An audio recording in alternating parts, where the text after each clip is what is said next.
a Baptist church. The trappers they job, they don't have to work. If this stitching they act berserk and expos up like afterbirth. My mama told me go to church. I was sitting 10 rows from the first day, dreaming about everything I probably get if I get the lady in front of me's purse and run out the back door.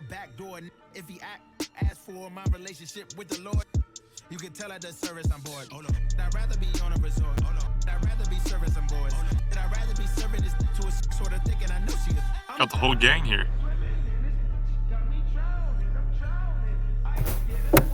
That's janitor this morning. I'm ready to go when you guys are. Yeah. I'm trying to do this remotely, so yeah, it's gonna be fun.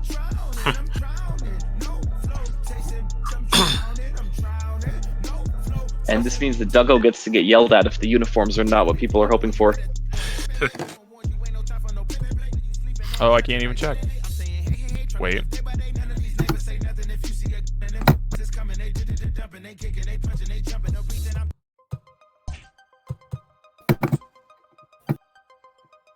Oh, it's gonna be beautiful.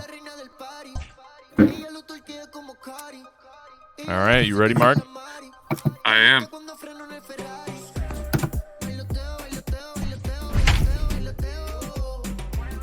Take it away. We live on Twitch?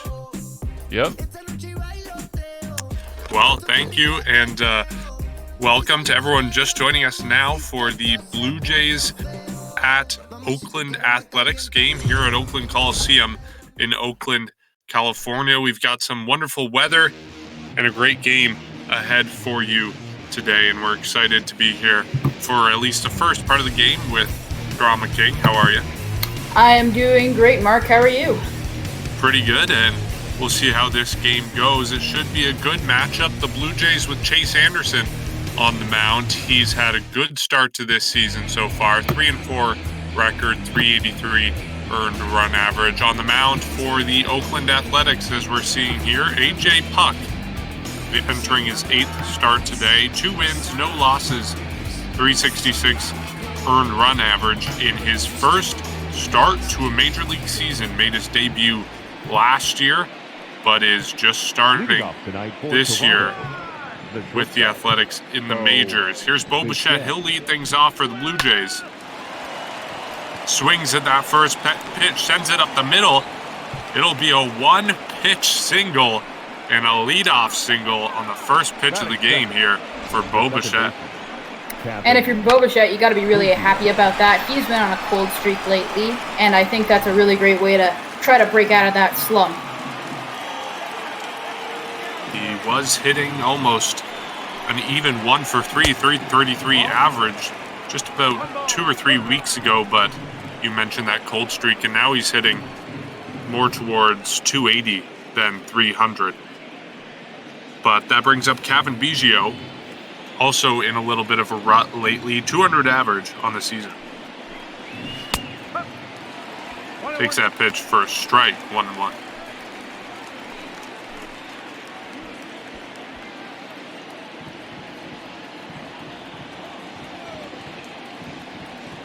The 1-1 pitch to Biggio.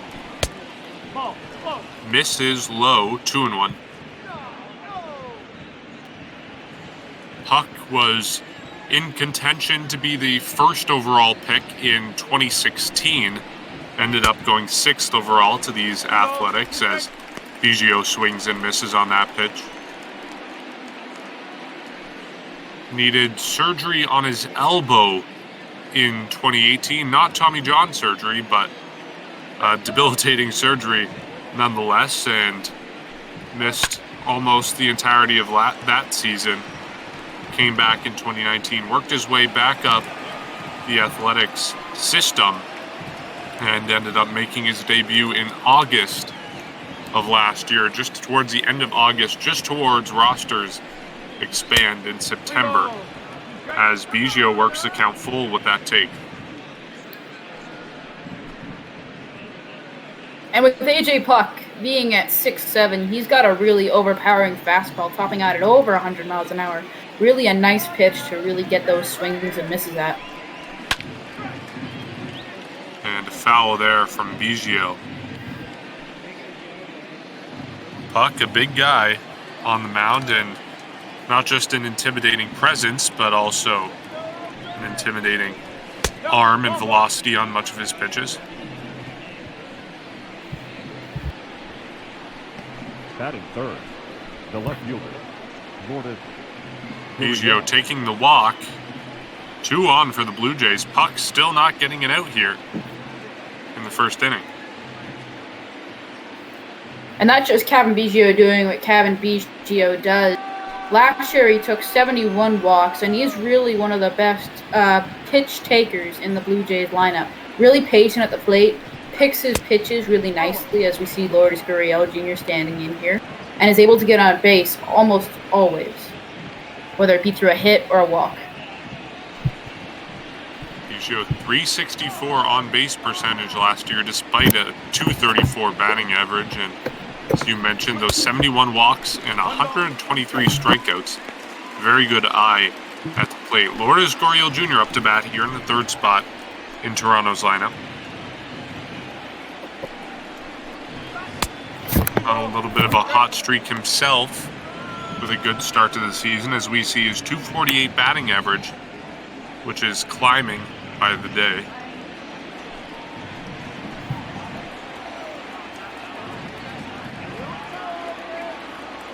The 2-1 pitch from A.J. Puck. Swung on, sent foul. And as we were talking about earlier, that four-seam fastball with all that velocity from Puck.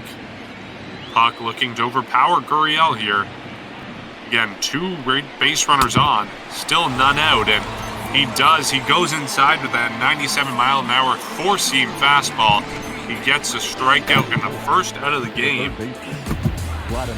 against the Blue Jays.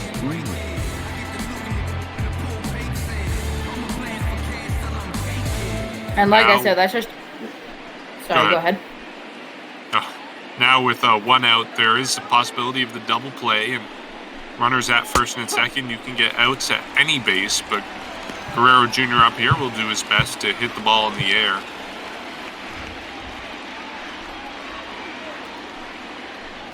Still only 5 home runs this season.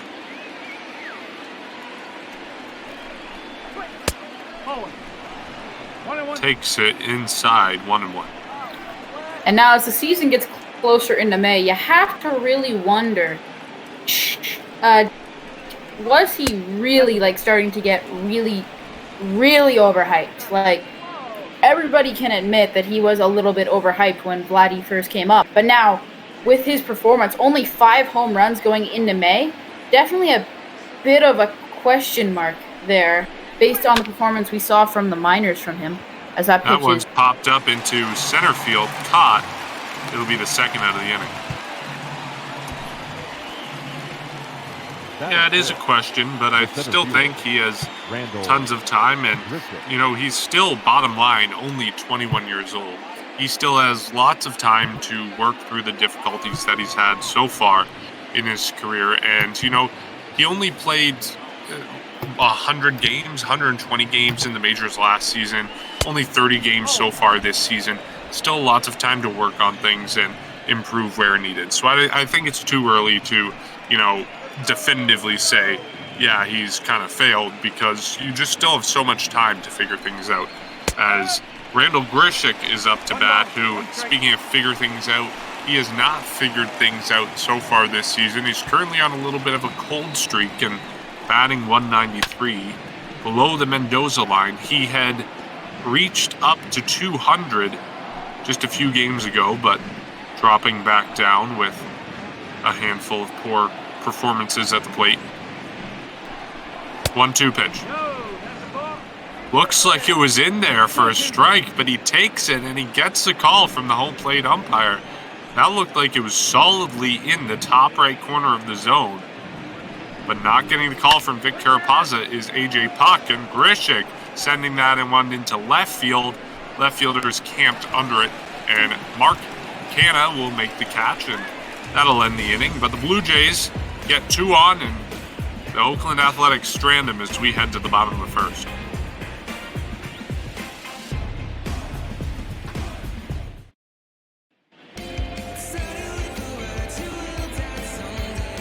As we head to the bottom of the first, Chase Anderson is on the mound for the Toronto Blue Jays, making his 8th start of the season. Good start for him so far, 42.1 innings, 3.83 ERA, and a whip, as you see on the screen, of 1.13. He had a complete game 2-hit shutout earlier this season, and although not all of his games have been that dominant, he has shown flashes of brilliance in his age 32 season. And I think when the Blue Jays traded him for him, they sent Chad Spangenberger to Milwaukee. They thought that he was going to be either a number 2 man or a middle of the rotation guy to just eat up some innings, as he gets a swing and a miss at that pitch. And I think he's done a really good job of that. He's managed to keep his ERA so far, keeping it below a 4. Right now it's sitting at 3.83. But he's done a great job of eating up innings, and that way Charlie Montoyo doesn't have to use as many pitchers as last year, as that pitch has popped up. He doesn't have to use as many pitchers as last year, and he doesn't even have to resent to the opener. And Anderson is not really meant to be the ace of this staff, really just a back of the rotation guy. You see the Blue Jays relying more on arms like Hyun-Jin Ryu, relying even on guys like Ryan Barucki or Tanner Rourke really in front of Chase Anderson. But Anderson kind of that rock in the rotation, at least that's what the Blue Jays are hoping for, as Chris Davis is up to bat here. A 1-1 count to Davis, who was drafted twice, 3 years apart at the start of his career, and finished 8th in MVP voting in 2018. Kind of an off year last year, but back here doing well so far this season with the Oakland Athletics on his own hot streak and a .299 batting average to call his own. That ball sent into right field. Teoscar Hernandez will get it on the bounce. Chris Davis with a single here against Chase Anderson. Batting third, the third baseman, Matt Chapman. Bring up the third spot in this Oakland Athletics lineup, Matt Chapman at the plate, number 26 for the Oakland Athletics.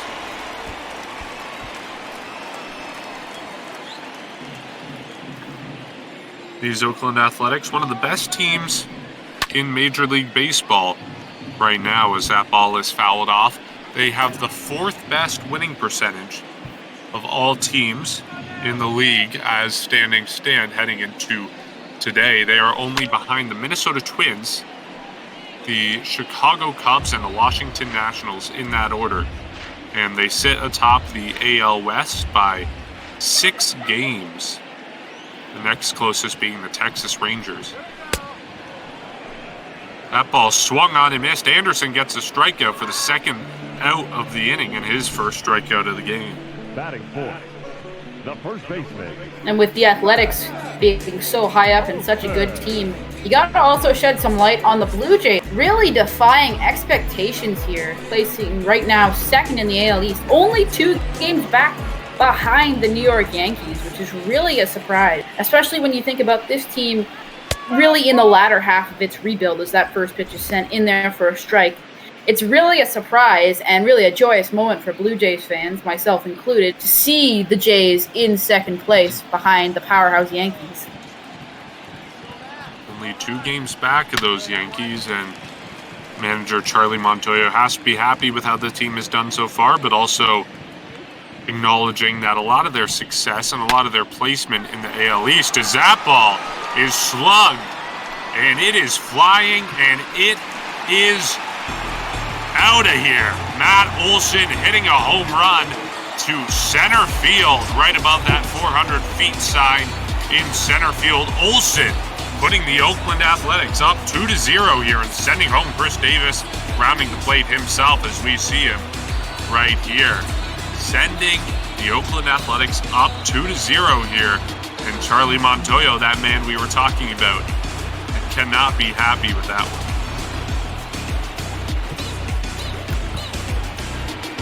Well, with a team like Oakland, when you're hot, you're hot. It seems like everybody's swinging the bat. Every day is a good day when you're a team like Oakland, especially with their high winning percentage. Everybody's hitting the ball well. Everybody's hitting the ball high and far. Almost like the Bash brothers are back with Oakland, you could say. Batting fifth, the left fielder. Arcana up to bat. Left fielder today. Chase Anderson looking to settle down after that 2-run home run. And we'll see what he does here in the bottom of the first inning. Certainly not the start envisioned by Anderson or the Blue Jays coaching staff as he gets that swinging strike to get ahead 0-2.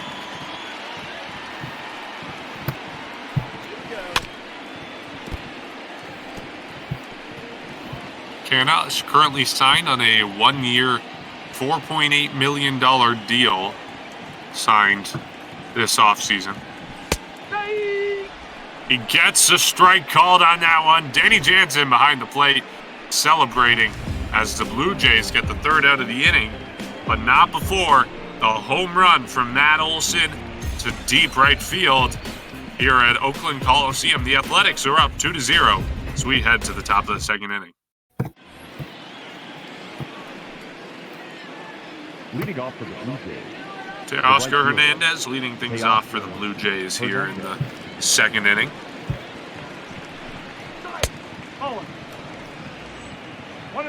If anyone on this team has surpassed expectations so far this season, it's been Teoscar Hernandez, who, despite still batting 6th in this lineup, has been clearly better than Randall Grichuk, arguably better than Vladimir Guerrero Jr., and pretty much on par, at least right now, given the way things are trending with Kevin Biggio and Bo Bichette. So he is really putting a lot of doubters to bed, as he has a .279 batting average and, as I mentioned, on a hot streak for the Blue Jays coming into today's game. The 2-1 pitch from Puck just misses. Puck not getting the call on the outside part of the plate. 3-1 now.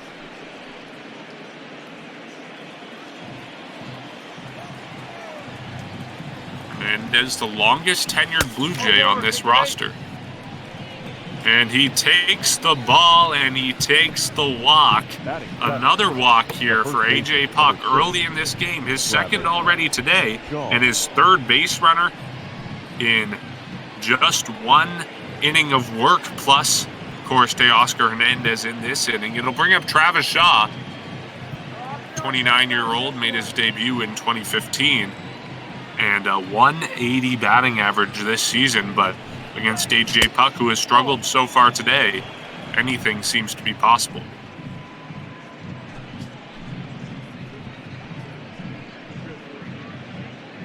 And with the low batting average of Travis Shaw, you wonder if Charlie Montoyo is going to start to turn to one of his younger first basemen in Rowdy Tellez, who hasn't really had much playing time and is definitely one of the younger kids on the Blue Jays lineup.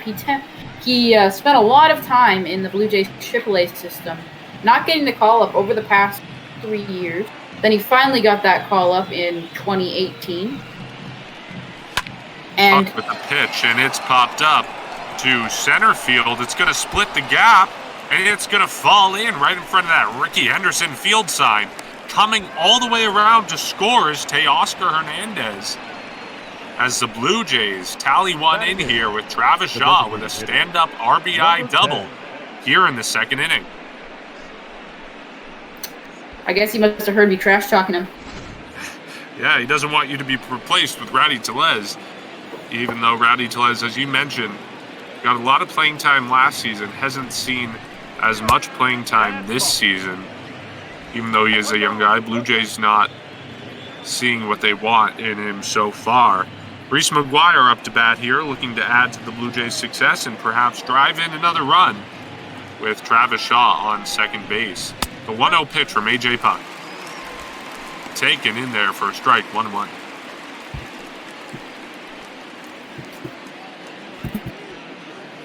Blue Jays looking to find a little bit more success this inning after getting the first 2 runners on and not scoring anything in the first. Here they've got the first 2 runners on. Have already got 1 run home. We'll see if they can get another at some point in this inning. Still with none out.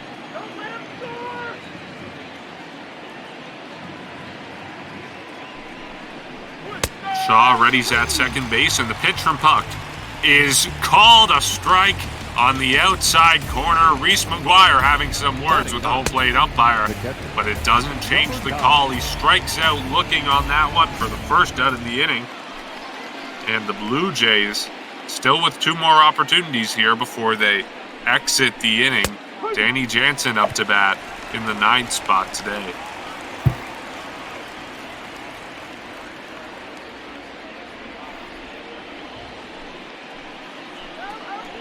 Plan heading into this season was to platoon Jansen and McGuire based on the arm of the pitcher, as McGuire has better numbers against righties, Jansen with better numbers against lefties. But so far this season, Montoyo has largely chosen to put them both in the lineup, and one as designated hitter, one behind the plate. Seems to have some sort of faith in these young catchers, even if they haven't panned out so far this season. Swung on and missed at the 3rd strike there. The throw down to first is out at first, and that's going to be the 2nd out of the inning. Blue Jays quickly racking up 2 outs here after scoring a run on a walk and a double. And you have to wonder, if the Blue Jays want to contend, are they going to want to keep both of those catchers in that starting lineup, or maybe find a bigger bat to be their DH, or maybe look from in the innards of their system, to find someone with a real power bat and bring them up to fill that DH role? Because the Blue Jays, they really haven't had much success in the DH role, besides really Justin Smoke when he wasn't playing first base. And then going back all the way to Edwin Encarnaciones, that one is sent as a base hit. Travis Shaw will head home and score the 2nd run of the game, as it's now a tie game. Bichette with a good piece of hitting there and drives the run home, and it's going to warrant a visit to the mound by the Athletics pitching coach. A.J. Puck struggling to settle down here, gave up a single and a walk in the 1st inning, and here in the 2nd inning, a walk, a double, and then a single, with 2 outs, and it's a tie game for the Blue Jays, and Kevin Biggio up to bat. Biggio with the walk in the 1st inning. He sends that one into the left side of the infield. It's going to be shuffled onto second for the fielder's choice and the 3rd out of the inning. So the Blue Jays tie it up. A.J. Puck struggling so far through the first 2 innings. As we head to the bottom of the 2nd, Oakland looking to get a little bit more out of Chase Anderson after they did last inning, and hitting that home run. But here we go, Marcus Semien coming up for the Oakland Athletics in their 6th spot.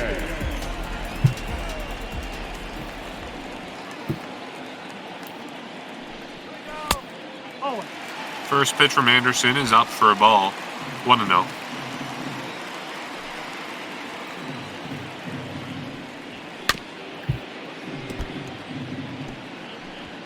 Semien not known for his defensive ability at shortstop for the Oakland Athletics. He had one of the worst, really, defensive seasons in a lot of fans' recent memory, at least of the last 5 years, in 2015 when he had a remarkable 35 errors that season, but cleaned things up since then. Only 12 errors last year, and trending back to be a average fielder out at shortstop for Oakland.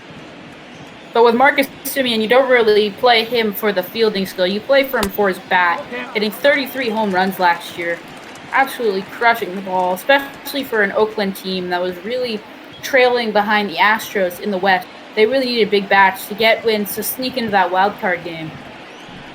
Semien with a 3-2 count, swings and pops it up into center field. Randall Grishik on the run will make the catch. 1 down.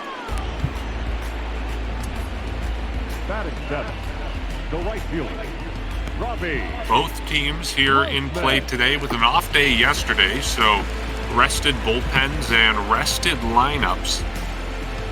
The Blue Jays looking to use this series against a formidable foe to climb and perhaps overtake the Yankees for the first spot in the AL East. The Athletics looking to pad their already large lead in the AL West, as we have Robbie Grossman up for the Oakland Athletics, 224 average so far this season. Takes a ball 1-1.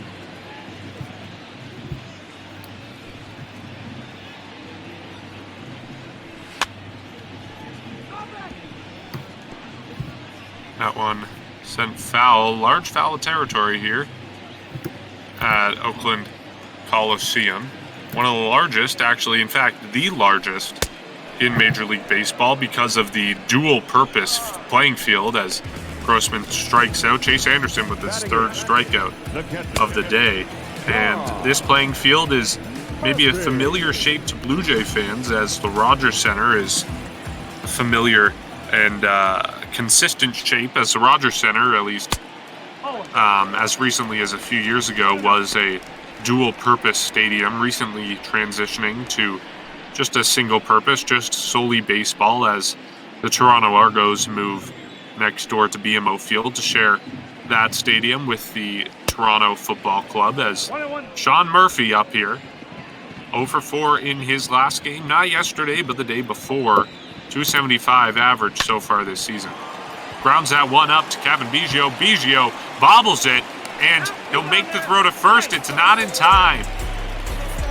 It scored a base hit, but if I was scoring it, I would score it an air. The batter, Sean Murphy, the catcher for the Oakland Athletics, legging out that infield hit, and Kevin Biggio with the mistake and bobbling the ball. And it'll give the Oakland Athletics a source of light here in the second inning. 2 outs, but always the possibility to do something with a runner on, as Franklin Barreto, the number 9 spot in this Oakland lineup, steps up to bat. Last year, Barreto really had a really bad year, or a year that he was kind of down in the dumps. His average dipping all the way down to 123, only hitting 2 home runs.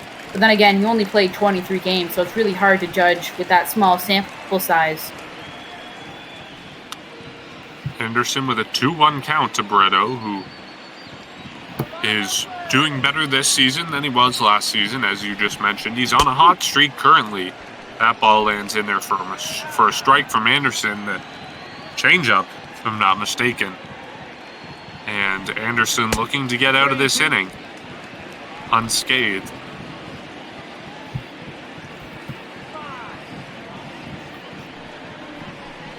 The pitch to Barreto, swung on, popped up to deep center field. Randall Grichuk is running back. He's at the wall. He makes the catch on the warning track.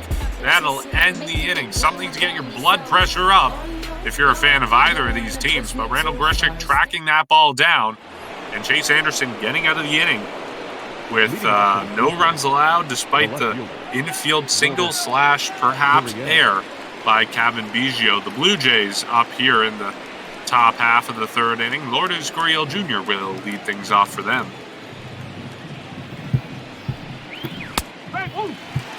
First pitch strike, 0-1. Gurriel debuted in 2018. He only played 84 games in a season shorted by injury. But however, everyone remembers his major hitting streak when he came up, coming close to, I believe it was Ted Williams, in the longest hitting streak by a rookie in Major League history. Definitely some hype around him when he first came up. And that ball's sent up the middle. The shortstop, Semion's going to grab it just in time. Is the throw onto first base. We were trashing Semion's defensive ability earlier, but he shows his abilities there.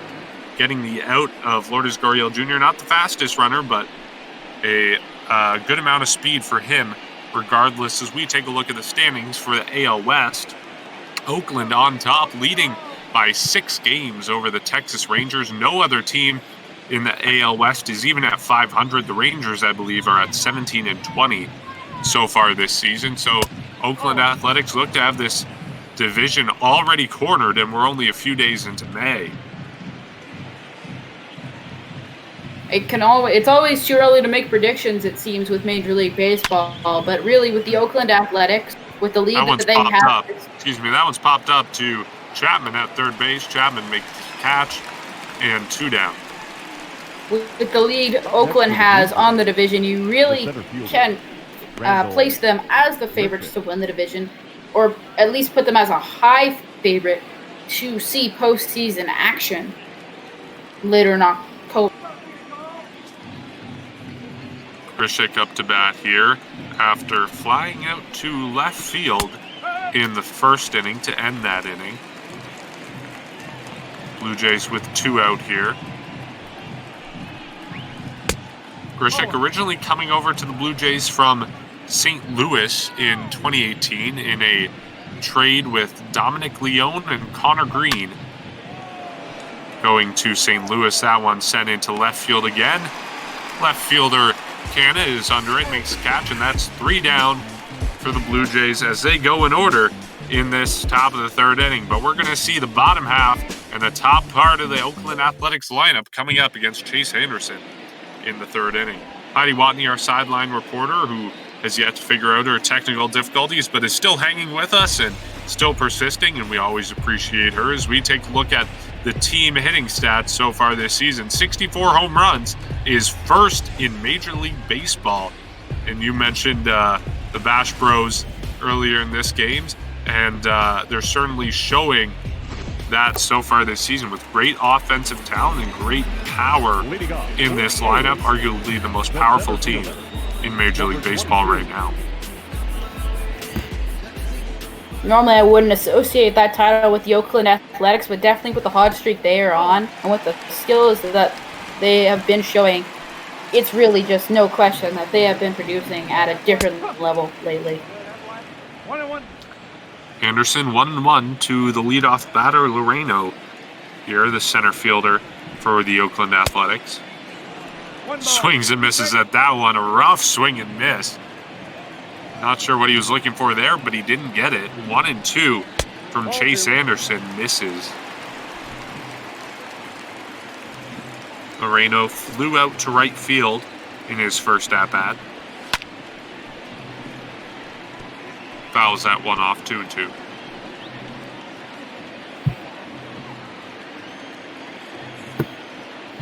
Moreno, a stellar defender for the Oakland Athletics in center field. In April of last year, April 21st to be exact, he stole a home run back from Teoscar Hernandez of these Toronto Blue Jays. And then as Chase Anderson strikes him out, he threw out Justin Smoke on the same play for a remarkable double play. The double play people won't soon forget. And doesn't show his offensive prowess there. He's on a little bit of a cold streak coming into today, but certainly has the defensive ability in center field for these Oakland Athletics.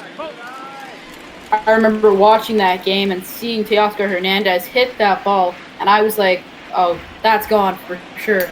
Then he takes it back, and I'm just in complete shock. But then he throws it over to first, and I remember it was an airmail throw, so I breathed a sigh of relief because I didn't think they were going to get a double play. But then Smoke decides to run to second, and I was just in shock that was a double play. 3-0 here to the batter Chris Davis in the second spot. He singled in the first, looking to do something similar or perhaps walk against Chase Anderson here. Anderson nails a strike in there for his first strike of the at-bat. It's 3-1.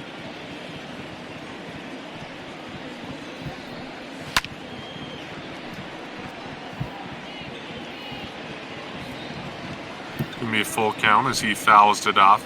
Anderson facing a lot of full counts and a lot of struggles so far today. Already 50 pitches with this pitch here to Davis as he pops it up. It is deep into right field. Teoscar Hernandez under it. He'll make the catch off the wall. Davis heads into second. It's a stand-up double for the Athletics designated hitter. And Chase Anderson again struggling to get 3 outs consecutively He has yet to retire the batters in order today against the Oakland Athletics, and he is just lucky for that high wall in right center field, or else that ball would have been gone. And you have to wonder, how strong will Charlie Montoya's leash be? Especially against a team like Oakland that has been showing major offensive prowess lately. You have to wonder, will he turn it over to some of his bullpen arms to finish this game? Or is he going to let Chase Anderson run free and try to limit the outs by himself? Or limit the runs, excuse me, not the outs. Blue Jays with an off day yesterday, so their bullpen is well rested. Anderson again struggling here, starting off 2-0 to the batter Chapman, but getting the foul off there, 2-1.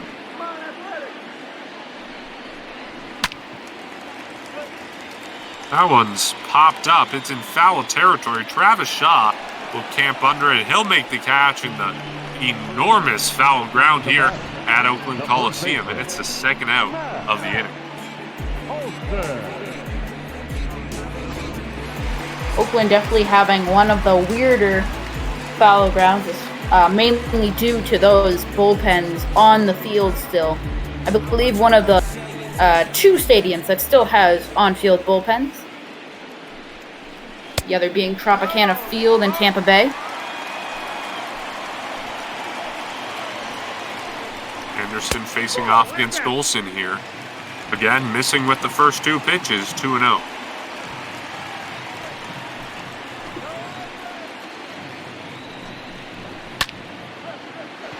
Swings and pops that one up. It's going to be shallow center field. Randall Grichuk making the long run in. Camps under it, makes the catch, and that'll end the inning. So the Oakland Athletics get a double from Chris Davis and nothing more.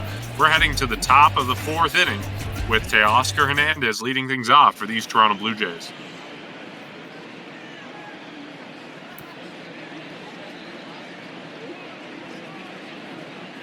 Heidi Watney, our sideline reporter, continues to offer some great insight, although what it is, we will never know.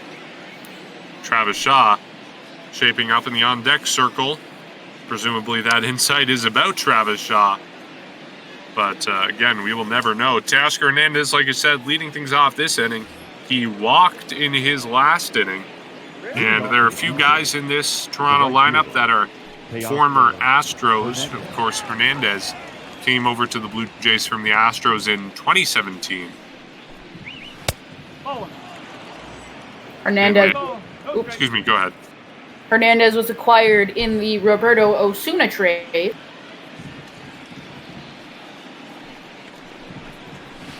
Ball two. Takes the ball there, 2-0. Others from the Astros in this lineup include Reese McGuire, who was acquired. Oh, excuse me. No, I'm confusing him with someone else. He's from the Pittsburgh Pirates. Pittsburgh Pirates trading McGuire to the Blue Jays. Also, that's back in 2016 in the deal involving Drew Hutchinson. As A.J. Puck gets first strike of the at-bat, it's 3-1. Hernandez looking to repeat his feat in the last inning with a walk. Puck perhaps getting his feet under himself here. Although he walks Teoscar Hernandez to lead off the inning. It is deja vu all over again, as Yogi Berra would say. And Hernandez, just as in the second inning, leads off the inning with a walk.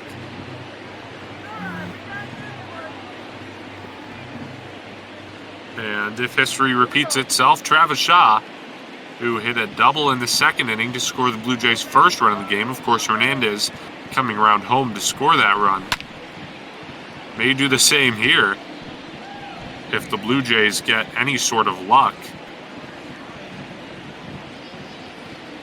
Shaw looking to heat up a little bit, enters this game with a poor batting average and a cold streak to call his own. Takes a strike there, 0-2.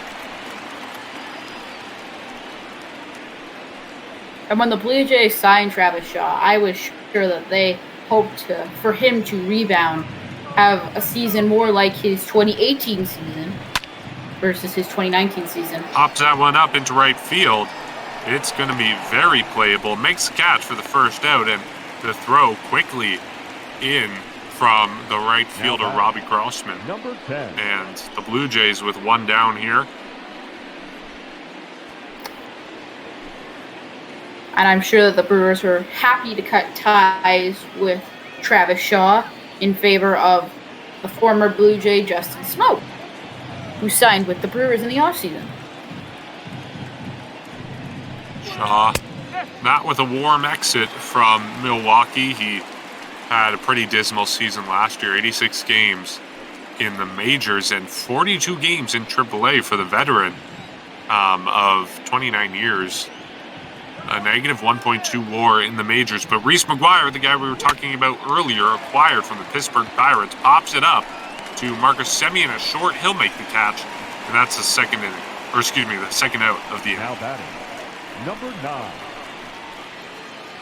And then when the Blue Jays traded for Reese McGuire, he wasn't really a big part of that deal. The main big part of that deal was Francisco Liriano, who was one of the key arms in the back half, of the Blue Jays rotation in that 2016 playoff push.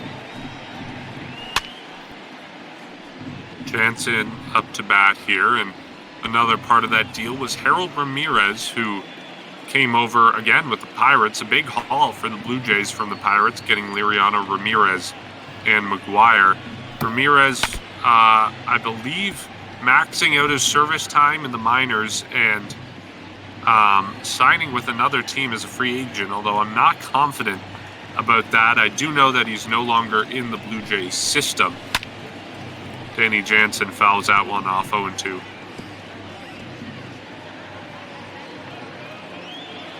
And you have to think about one of the other names in that trade deal, Drew Hutchinson. Definitely really disappeared off the face of the MLB earth, so to say, as that pitch is fouled and caught by the first baseman here today, and it'll end the inning for the Blue Jays, so they get the leadoff walk and nothing more. Pitcher A.J. Puck getting his legs under him a little bit here, and just to illuminate a little bit about Harold Ramirez, he is now with the Miami Marlins, actually. He, of course, as I said, maxed out his service time with the Blue Jays and elected free agency on November 2nd, 2018, and then signed with the Marlins just 24 days later to a minor league contract and made his major league debut on May 11th, 2019, and remarkably reached base safely, actually, in 18 of his first 19 games in the majors in his rookie season, and had 3 walk-offs that year. So finding a home in the majors with the Miami Marlins, although not panning out for the Blue Jays in his time here, never made it above Double-A, if I am correct with that. Played a lot with New Hampshire Fisher Cats there. Mark Canha leading things off for the Oakland Athletics here in the 4th inning, looking to untie this game and reclaim their lead as Chase Anderson looks to settle down a little bit after a few rough innings.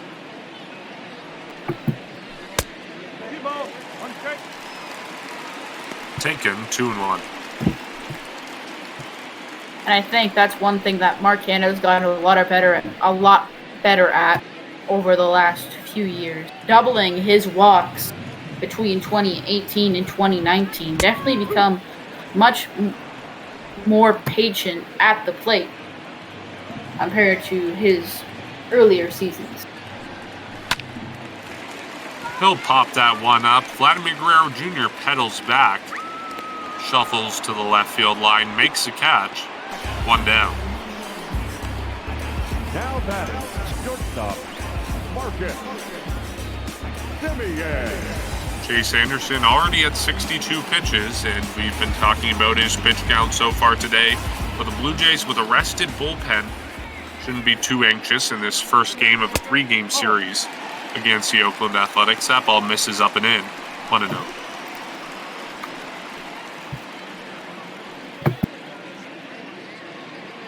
Marcus Semien hit a fly ball to center field in his first at-bat. and grounds that one to Vladimir Guerrero Jr. He makes a throw on a jump, and he gets the out at first base. What a play by Vladimir Guerrero Jr. to turn around on that ball that took him the other direction. Jump and sail the ball over to first base. What a play from the young third baseman. Some great agility there we were seeing from Vladimir Guerrero Jr. Looks like that winter training is really starting to pay off. I remember him saying in spring training, saying that he felt lighter on his feet. And it started to show on the few spring training games we saw. He looked a lot quicker on his feet versus when he made his debut last April. Committed to slimming down in the offseason and adding some pounds of muscle to replace some pounds of unused weight. And so far, as you mentioned, we've been seeing and reaping the rewards for the Blue Jays so far this season. The Blue Jays have been considering moving him to other positions, or at least a lot of people speculate that that's what the team would like to do in some point in the future. But for now, he is staying at third base, and he is proving his worth there as Robbie Grossman up to bat, and Chase Anderson works him to a 2-2 count.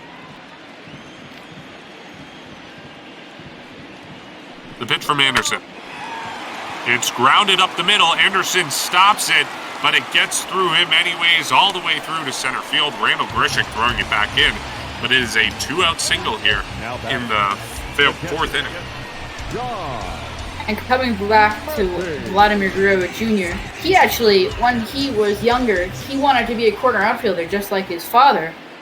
But then coming up into his major league career, he started to make the transition to third base as that one is sent out to center field. Sent to center field, and Grishik is there. He makes the catch to end the inning. So he had a bit more experience playing in the outfield, just like his dad, but then made the transition when he started his baseball career. The shortstop. And Bo Bichette will lead things off for the Blue Jays here. Chase Anderson, just going back to the last inning, has still not had a 1-2-3 inning. Twice so far in today's game, he has given up a 2-out hit after recording the 2 outs without a problem. And so far, those hits haven't led to a run. He gave up both of his runs in the first inning, but always threatening, and certainly not what you want to see. You want to be able to finish out innings efficiently and effectively. But A.J. Puck has had his fair share of struggles today as well. And pitching in this inning, approaching his 70th pitch. 2-0 count to Bo Bichette, fouled off, 2-1. And yeah, I think that shows like, go ahead.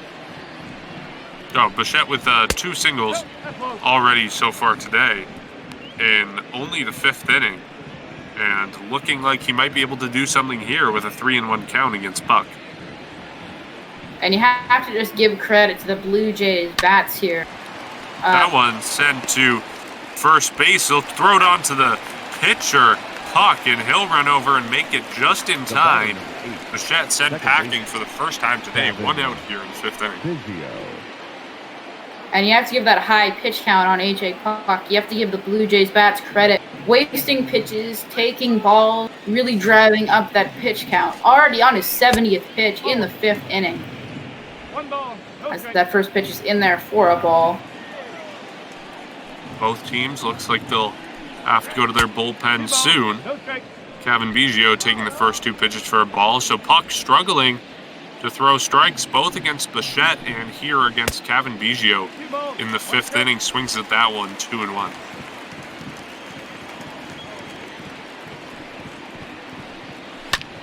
Blue Jays with 3 hits today and their fair share of walks as that one is popped out to left field. 2nd out of the inning. The batter, the left fielder, Morton. They've stranded some runners, and even though they have been able to get to Puck, they haven't really been able to drive all that many runs home. They got 2 runs in the 2nd inning, but haven't been able to do anything with all the base runners. They've stranded 3 so far today as Lourdes Gurriel Jr. steps up to the plate.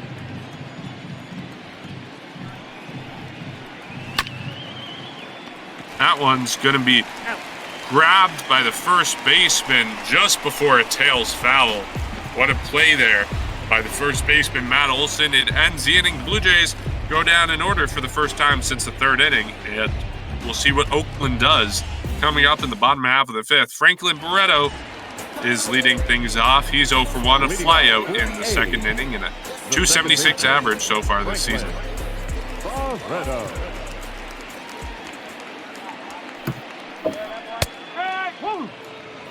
First pitch strike from Anderson. The young Blue Jay Nate Pearson, the flamethrower, and one of the top prospects in Major League Baseball, warming up in the bullpen. He's seen some action so far this season, but hasn't totally panned off as he has struggled in some of his appearances so far.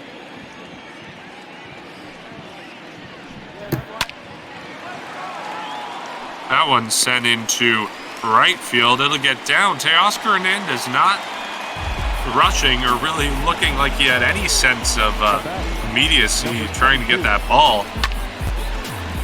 But the single goes down for Franklin Barreto. And Barreto, the former Blue Jay involved in the Josh Donaldson trade, very well-known trade, has finally made it to the majors with Oakland, but time will only tell whether the Blue Jays got the better side of that deal. But so far, as all indicators indicate, the Blue Jays did, getting the 2015 AL MVP and a pivotal part of their postseason runs in 2015 and 2016. I will have to say that Josh Donaldson trade was probably the best trade of Alex Anthopoulos' career. Alex Anthopoulos being the former Blue Jays GM. He had many great trades, including that Troy Tulowitzki and the David Price trade. But I'd have to say that Josh Donaldson really had the biggest impact. Anderson up against the top part of this Oakland Athletics lineup, the third time through the order. And it's a attempted steal and a clean steal of second base. Not even apply the tag from the second baseman covering the base, Kevin Biggio. Boy, the speed on Franklin Barreto there and the good jump that he got off of Chase Anderson, our catcher behind the plate today, didn't even have a chance. That ball caught in foul territory. It bounces foul. Travis Shaw trying to make the play there and diving, risking life and limb trying to get it, but ultimately doesn't. The 0-2 pitch misses. 1-2.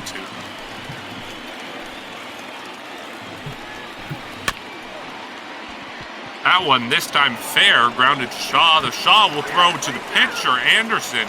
They get the out just in time, making it a little bit more complicated than it needed to be, but regardless, they get the out and one down with the runner still on second.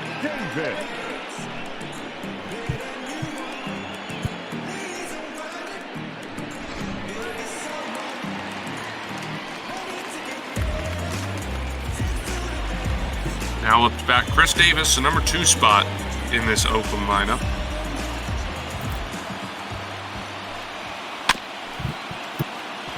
That one sent up the middle. Bichette is going to grab it, throw on the run. He gets the out at first, but the run comes home for the Oakland Athletics. It's 3-2 now, and an example of manufacturing runs. You have none out, and then you get, a ground out and another ground out, and you get that runner home. And the Oakland Athletics getting a little bit of an edge here on the Blue Jays in the 5th inning.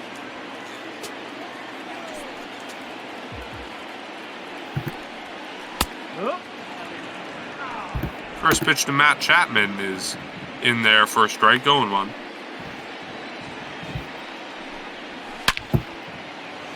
Chapman will pop it up deep right field. Teoscar Hernandez dives for it. He doesn't make it.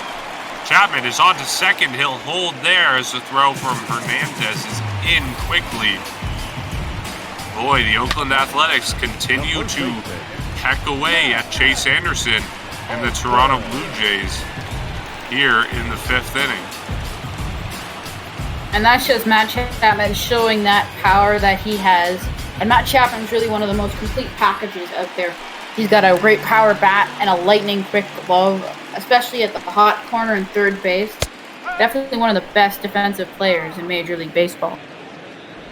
It'll bring up another Matt. Matt Olson, the first baseman,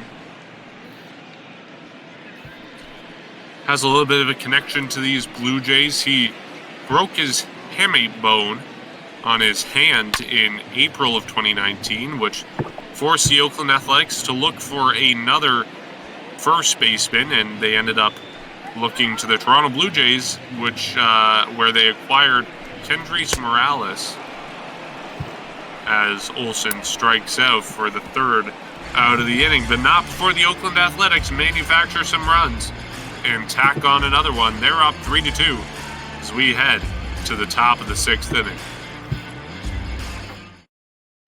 Ladies and gentlemen, your attention please. Now pitching for the A's. New pitcher in for the Oakland Athletics, JB Wendelken. I'm going to have to check that pronunciation, but I mean, it looks pretty phonetic, and he'll face Vladimir Guerrero Jr., who is up to bat, still hitless for today, looking to break out of a little bit of a cold streak. Not too bad, though, still doing all right this season. Average right around 250 as that ball is popped up just foul on the dirt line between first and home, makes the catch, one down. And right now, if you're JB Wendelken, I apologize if my pronunciation is incorrect. You just want to lock down the Blue Jays right now. Just get as many outs as possible, set it up for the latter half of Oakland's bullpen to close out this game and get the win for the Athletic. Randall Grichuk will come in here. Also 0 for 2 today, and he's on a little bit of a worse hot streak, or excuse me, cold streak. Hasn't gotten things started today.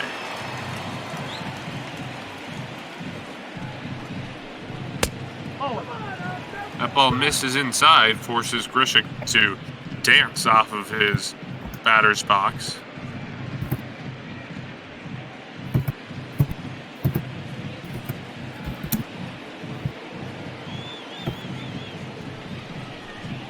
Wendelken throws the 1-1 pitch, and that one's fouled off. Wendelken made his debut in 2016 against the Baltimore Orioles, pitched an inning and a third, 4 hits, 2 strikeouts, 1 ball, and remarkably 4 earned runs. Not the greatest relief appearance, but the right-hander has since been able to establish himself in the majors, as he does there against Randall Grichuk with the strikeout. 2019 spent a few games in the majors, 27 to be exact, out of the bullpen with Oakland. 32.2 innings and an ERA of 3.58. And after that out from Randall Grichuk, that will bring up the now longest tenured Blue Jay, and Teoscar Hernandez. And that's got to feel funny saying that the longest tenured Blue Jay came up in 2017. Just goes to show how blown apart this team has been, but in other words, the effectiveness of the rebuild on the part of Ross Atkins and Mark Shapiro in, reforming this team and taking it from one of the oldest in Major League Baseball to one of the youngest in Major League Baseball as we see today. Teoscar Hernandez, the longest tenured, but Anthony Alford, who is in AAA to start this season, he actually came up before Teoscar Hernandez in the Blue Jays and made his debut with the Blue Jays earlier in that 2017 season, but as he's not currently on the roster, it doesn't quite count. That ball sent down the right field line. There's no one there. Just in front of the 367 line, Teoscar Hernandez will run into second base, a stand-up double, and have yourself a day, Teoscar Hernandez. He has 2 walks today and a double now, and he drives the pitcher out of the game. We're done with JB Wendelken. That'll bring in another J, Jake Diekman, who is making his 23rd appearance of this season already. A record of 1-1 and an ERA of 2.21. A reliable out of the bullpen for the Oakland Athletics, looking to get the 3rd out of the inning against Travis Shaw.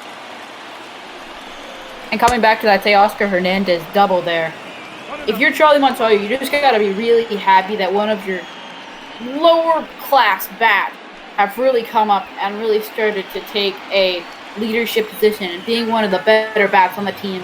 And you have to think that Teoscar Hernandez will be moved up in the lineup sometime soon with all this production from him.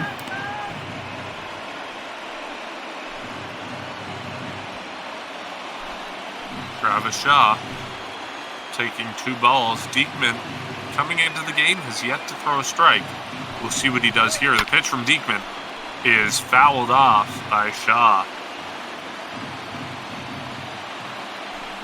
Blue Jays with an opportunity to tie the game or even go ahead with the go-ahead run at home plate here in the form of Travis Shaw. He'll take a strike, even count 2-2.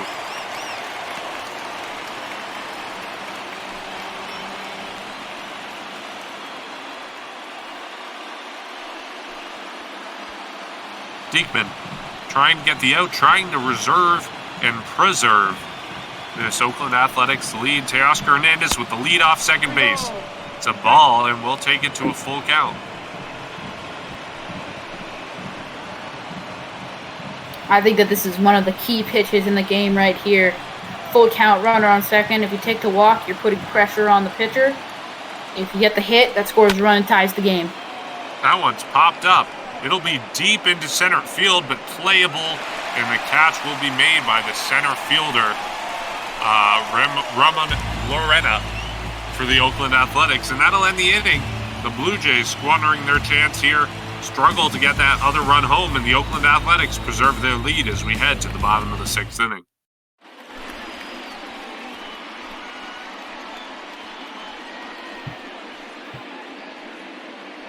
But Sam Gaviglio is in here taking over from Chase Anderson, so both pitchers only pitching 5 innings in today's matchup.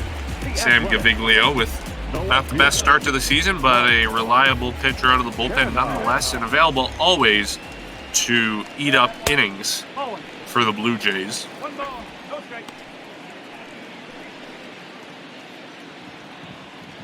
Gaviglio's job here will be just to hold the situation as is. 2 balls, no strike. But Wilmer Font also warming, showing that Charlie Montoya and pitching coach Pete Walker not always with the most trust in Gaviglio on the mound. And they eventually ended up sitting down Nate Pearson after he was warming up in the bullpen, so you don't think they have much, right now they have much trust in Nate Pearson to hold a lead.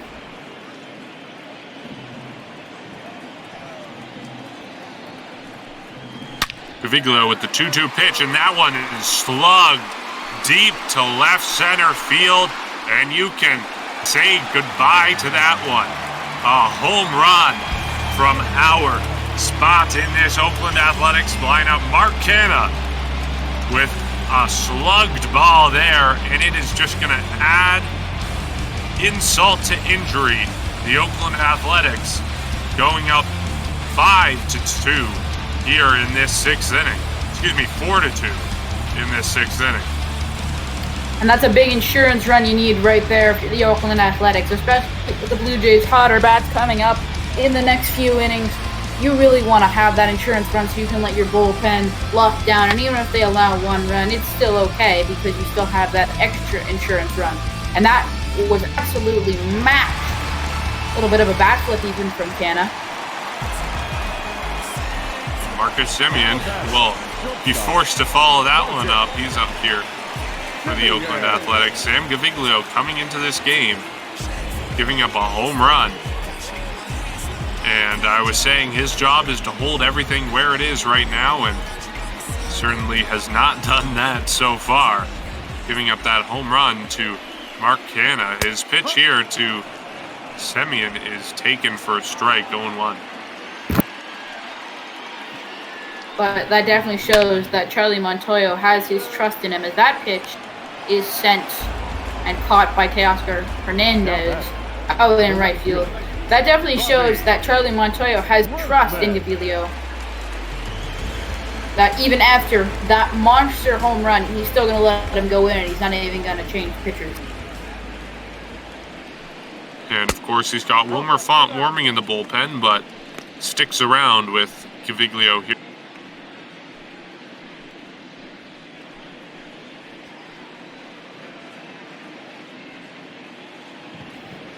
I believe Thomas Pannone is also up in the bullpen for the Blue Jays as a left-handed option. Nope, at the ball.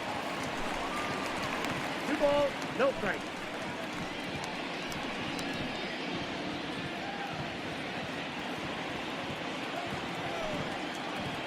Gaviglio with the 2-0 pitch.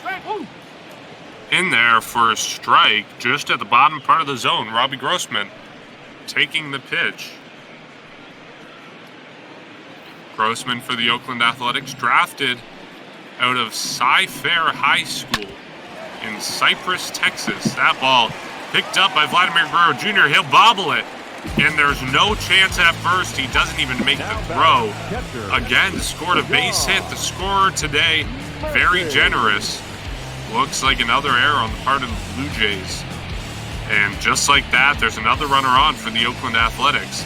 And also, just like that, we're joined in the booth by another broadcaster here today. Jake is joining and contributing some of his baseball insight as Gaviglio pitches a first pitch ball to our batter, Sean Murphy.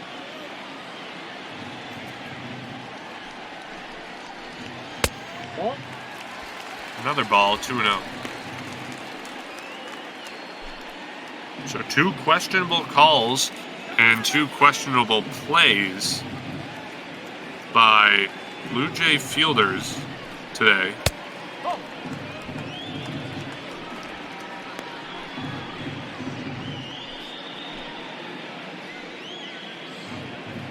Of course, Franklin Barreto on deck for the Athletics. And you have to wonder if Gaviglio is just going to let him go right here with this 3-0 count, as it appears he is, and as he fires in that pitch for a strike. Murphy 1 for 2 today with a infield single in the first inning with a ball that was kind of dropped by Kevin Biggio, and that's taken for a ball. There's 2 on here in the 6th inning, and you have to wonder how long the leash is for Sam Gaviglio, and hasn't really been having any success here against the Athletics, but he'll be kept in by Charlie Montoyo, even as there's 2 on and only 1 out here in the 6th inning. Right now, if I'm Charlie Montoyo, I want Gaviglio out of this game as that pitch is fired in for a strike. I want to turn it over to either Wilmer Fun or Thomas Pannone, get a fresh arm in there, get a fresh face in there. But Charlie Montoyo is showing us that he is confident in Sam Gaviglio to get out of this inning, as the double play is in order for someone like Frank Barreto. The 0-2 pitch misses inside. And in the Twitch chat today, we do have an Oakland Athletics fan who has repeatedly chipped in with some elephant noises whenever the Oakland Athletics are threatening to score or have indeed scored, and they're doing the same right here. 2-2 count, but 2 on and only 1 out. Sam Gaviglio has not yet shown the ability to get any outs against the Oakland Athletics. The 1 out he's got was a pop out to right field that even that ball was hard hit and a hard play for Teoscar Hernandez there, as that ball is dribbled in the infield. It's on to second. Biggio will turn, throw to first, not in time. They get the runner at second, but not at first. The double play is not in order. But the Blue Jays get 1 run, and at least on the Oakland Athletics, they tag in another run, or excuse me, they send another run to third base, and only 90 feet away is the 5th run of the game for Oakland. And with the speed of Franklin Barreto, you have to be sure that that double play is really hard to get with someone speedy like Franklin Barreto. And you have to wonder if they're going to send him over to second here. Barreto stole a base his last time on, which was only last inning. Hard to believe, a handful of long innings here for the Oakland Athletics, but stole a base, came around to score on some very well manufactured runs, which came with a ground ball to first base and a ground ball to shortstop. Oakland Athletics looking to do the same here. Already 2 out, but a runner only 90 feet away. The pitch from Sam Gaviglio. 2-1. This is low, 2-1. Laureato not having the best day, 0 for 3 already. Let's see if he can start it up here and try to score that double insurance run. The insurance for the insurance run. Yep, that's off the plate. And I think we are now joined by Jake. I think we cleared up some of our technical difficulties behind the scenes. How are you, Jake? I'm doing good. Unfortunately, Blue Jays down, but you know. Yeah, I'm we're on the working call, on it. so- We're working on it here. Gaviglio sends that pitch, and that one is sent into center field. Randall Grichuk will camp under it. He'll make the catch. The Blue Jays escape this one without any more damage. And still a home run from Marcana. A solo shot to put the Athletics up by another run as we head to the top of the 7th inning. Yeah, I mean that was a definition of a holy Toledo right there. Even got the sign lighted up, blinking. Number 62. Blue. Lou Trevino into pitch here for the Athletics after Jake Diekman's night is done after only getting 1 out in the 6th inning. The designated hitter. Number 10. McGuire will take the swings first in this 7th inning.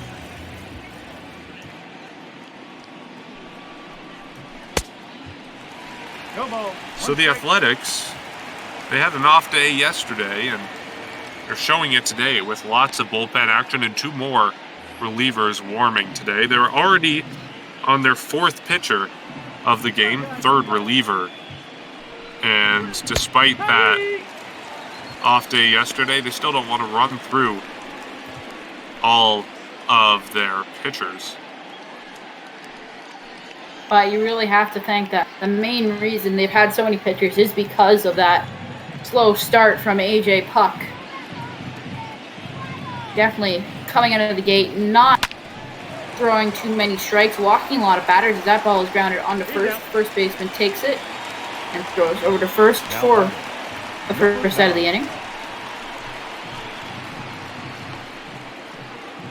Both teams in this situation trying to hold on to where they are in the standings. The Blue Jays only 2 games back of the New York Yankees and a game up of the Tampa Bay Rays, while the Oakland Athletics are 6 games up on the 2nd place Texas Rangers. They have already taken a commanding lead in the AL West and look to hold on to it, as no other team in this division is even at 500. The Rangers are at 17-20 on the season.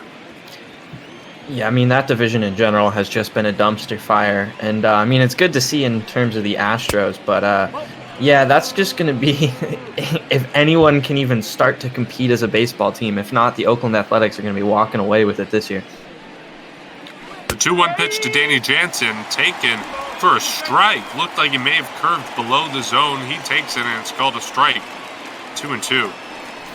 And coming back to that dumpster fire of the AL West, there were a lot of teams with potential, including the Houston Trastros and the Los Angeles Angels of Anaheim.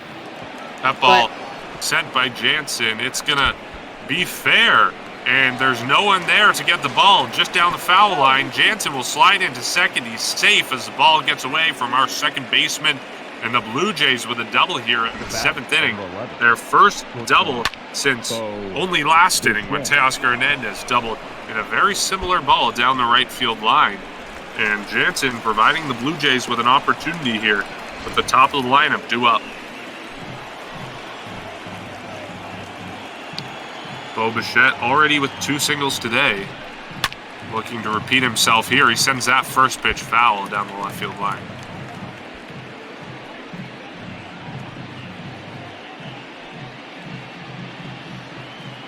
Bichette with his 2 singles today, he's worked his average up to a 300, keeping on some more with the production that we have seen from him earlier in the year.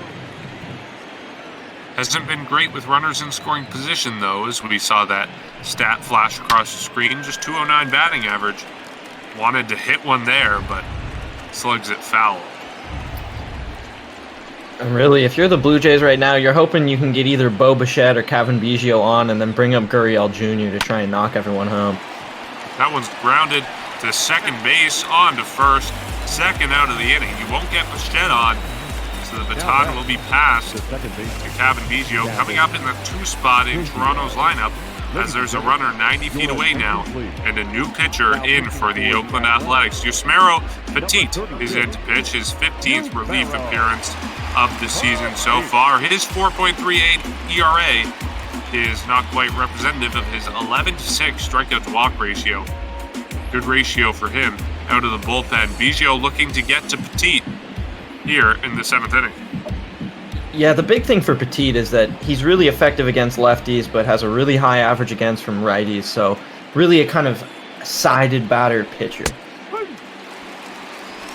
the Athletics using another pitcher here, their 5th of the game, their 4th reliever, again in this leadoff game of this 3-game series. And Biggio hitting just above that Mendoza line with runners in scoring position. One of the better bats with runners in scoring position for the Jays, and definitely someone you want to have up in this situation, as that pitch is fouled off for the first strike. Blue Jays trying to get another run home and shorten their deficit to only 1 run here in the 7th inning as the outs count down. Send that one on to shortstop. They won't do it here, as Biggio makes it tight at second base with his speed, but it's an out anyways, and Simeon celebrating as he walks off the field. The Blue Jays throwing away another chance to score here. We go to the bottom of the 7th, and the speedy 7th inning stretch, which miraculously is already done, as Wilmer Font is in here to pitch for the Toronto Blue Jays. Hopefully everybody had a lot of time to stretch.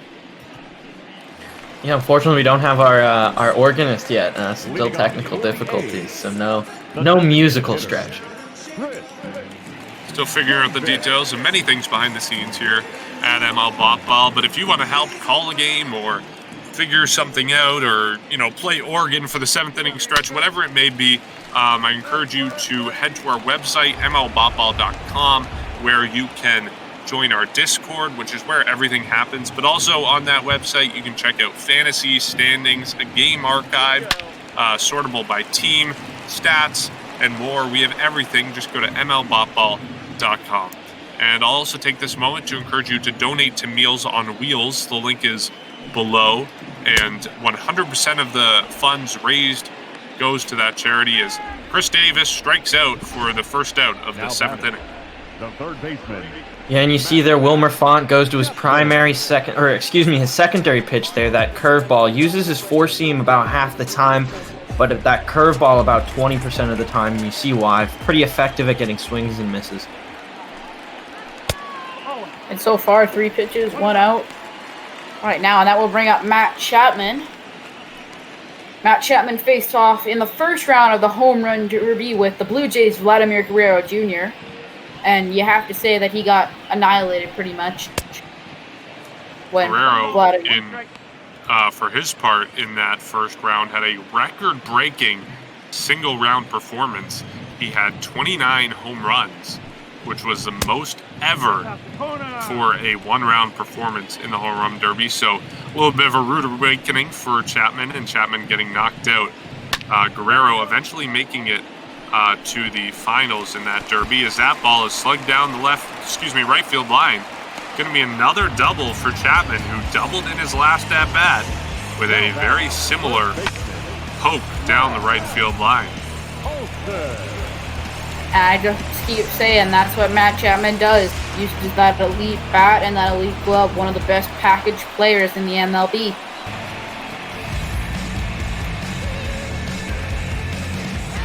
The sun sets here at Oakland Coliseum, and the shade is no longer on the field. We approach the last innings of this game. We take a look at that monster home run from Matt Olson earlier today.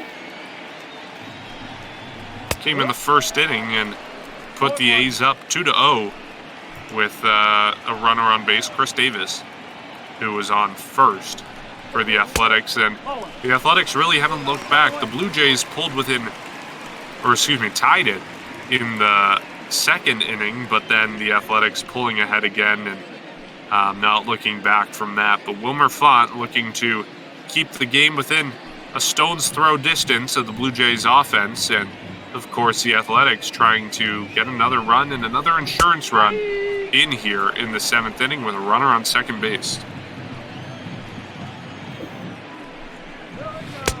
Pitch from Font is swung on and missed. That was a nasty one inside.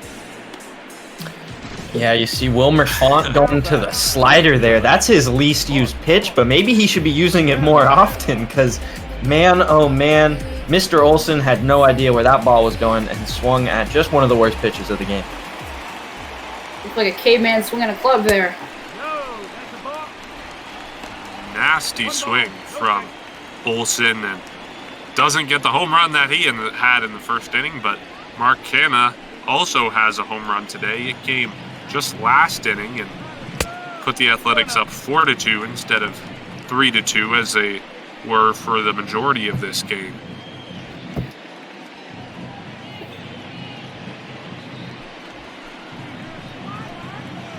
Wilmer Font with a 2-0 count to Canna. The pitch. Nope, that's inside. Misses inside, 3-0. Danny Jansen sharing some words of advice from behind the plate.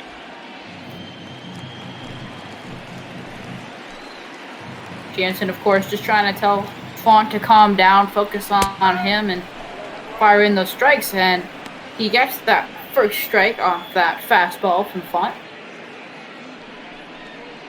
I'd like to encourage everyone watching to stick around after this game, whenever it may end. We have another game starting at 3:45. That's the Rangers and Tampa Bay Rays facing off. And later today, we also have the timeless matchup of the Red Sox and Yankees starting at 5:30, and an important matchup for these Toronto Blue Jays as they try to climb the standings in the AL East. So stick around for those games later today. The pitch from Font is fouled off again, 3-2. And with the Blue Jays only being 2 games back of the Yankees, you have to think that you want to stick around and watch that Yankees-Red Sox match if you're a Blue Jays fan, or if you're a baseball fan in general. But for now, we'll get back to the action at hand. There's a runner on second, 3-2 count, 2 outs here. Oakland trying to pad their lead. Pitch comes in. Swung on and fouled down the line, so we'll try it again. That was the 8th pitch of this at-bat, and a great job by Mark Canna to keep battling, finding a pitch that he likes, and he's probably going to get a hit. See if he can send one. That one is fouled off again in the 9th pitch now. Lots of long at-bats in this game by the Oakland Athletics, who have worked these Blue Jay pitchers, but Font gets a strikeout there, and the Blue Jays escape this inning, stranding the runner on second base. Wilmer Font pumped up, walking off the mound. And as we head to the top of the 8th inning, just look at that box score in the bottom right-hand corner of your screen. 10 hits for Oakland, only 5 for the Blue Jays, and still we're somehow only 2 runs apart and only 6 runs scored despite 15 hits in the game. Indeed, but now one of the best chances for the Blue Jays to get some offense going in these late innings. Lourdes Gurriel Jr. 0 for 3 on the day, but a critical piece of this Blue Jays offense. Gurriel in a little bit of a hot streak right now, and key part of this Blue Jay lineup as the top 2 parts of this lineup, Biggio and Bichette, have cooled off. Gurriel looking to get things going here in the 8th inning. Only 6 outs left for the Blue Jays in their attempt to climb the ladder of the AL East a little bit more in this series against the A's. And you have to wonder if the Athletics closer, the former Blue Jay Liam Hendry, will be lurking around and coming out of that bullpen for the 9th inning to shut the door maybe. Or we'll have to wait and see if the Blue Jays can get some hits, score some runs, tie this thing up. Gurriel with a 2-1 count. The pitch from Petit is in there for a strike. 2-2, taken right down the middle by Gurriel.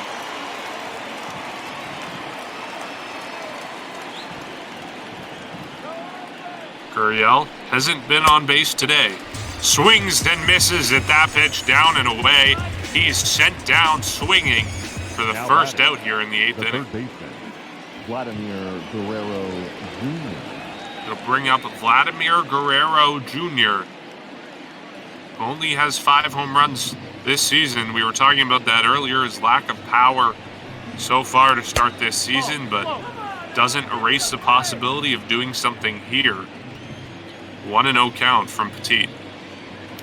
Turns out it's a little harder to hit dingers when it's not in the home run derby. He has that raw power, but hasn't been able to translate it onto the field so far in his career. Struggles last season with 15 home runs, and of course, as I said, only 5 home runs to start this season. The 2-0 pitch from Petit. Swung on, grounded to third base. Chapman throws on first. It's the second out of the inning. Yeah, Yusmeiro Petit using his four-seam fastball cutter combo, able to get that ground ball there. Just try and throwing it low in the zone, maybe get some contact, trying to work aggressive with that lead. And that's going to bring up Randall Grichuk, who signed a 5-year extension with the Blue Jays last year. No ball. 1 strike. Takes a first pitch for a strike, and he's obviously trying not to get out, as the Blue Jays only have 3 outs left after this inning, but he is not the guy you want up in this situation. He's been cold all year, and especially cold entering this game. We'll see what he does here. Takes a ball low, 2-1. Well, if you're Randall Grichuk, you just want to get on base and then bring up one of the hottest bats in the Blue Jays lineup right now, Teoscar Hernandez. 2 walks and a double for Hernandez on the day, but really you have to think that if you're Randall Grichuk, just get on base, let Teoscar Hernandez do the work. 2-2 count from Petit.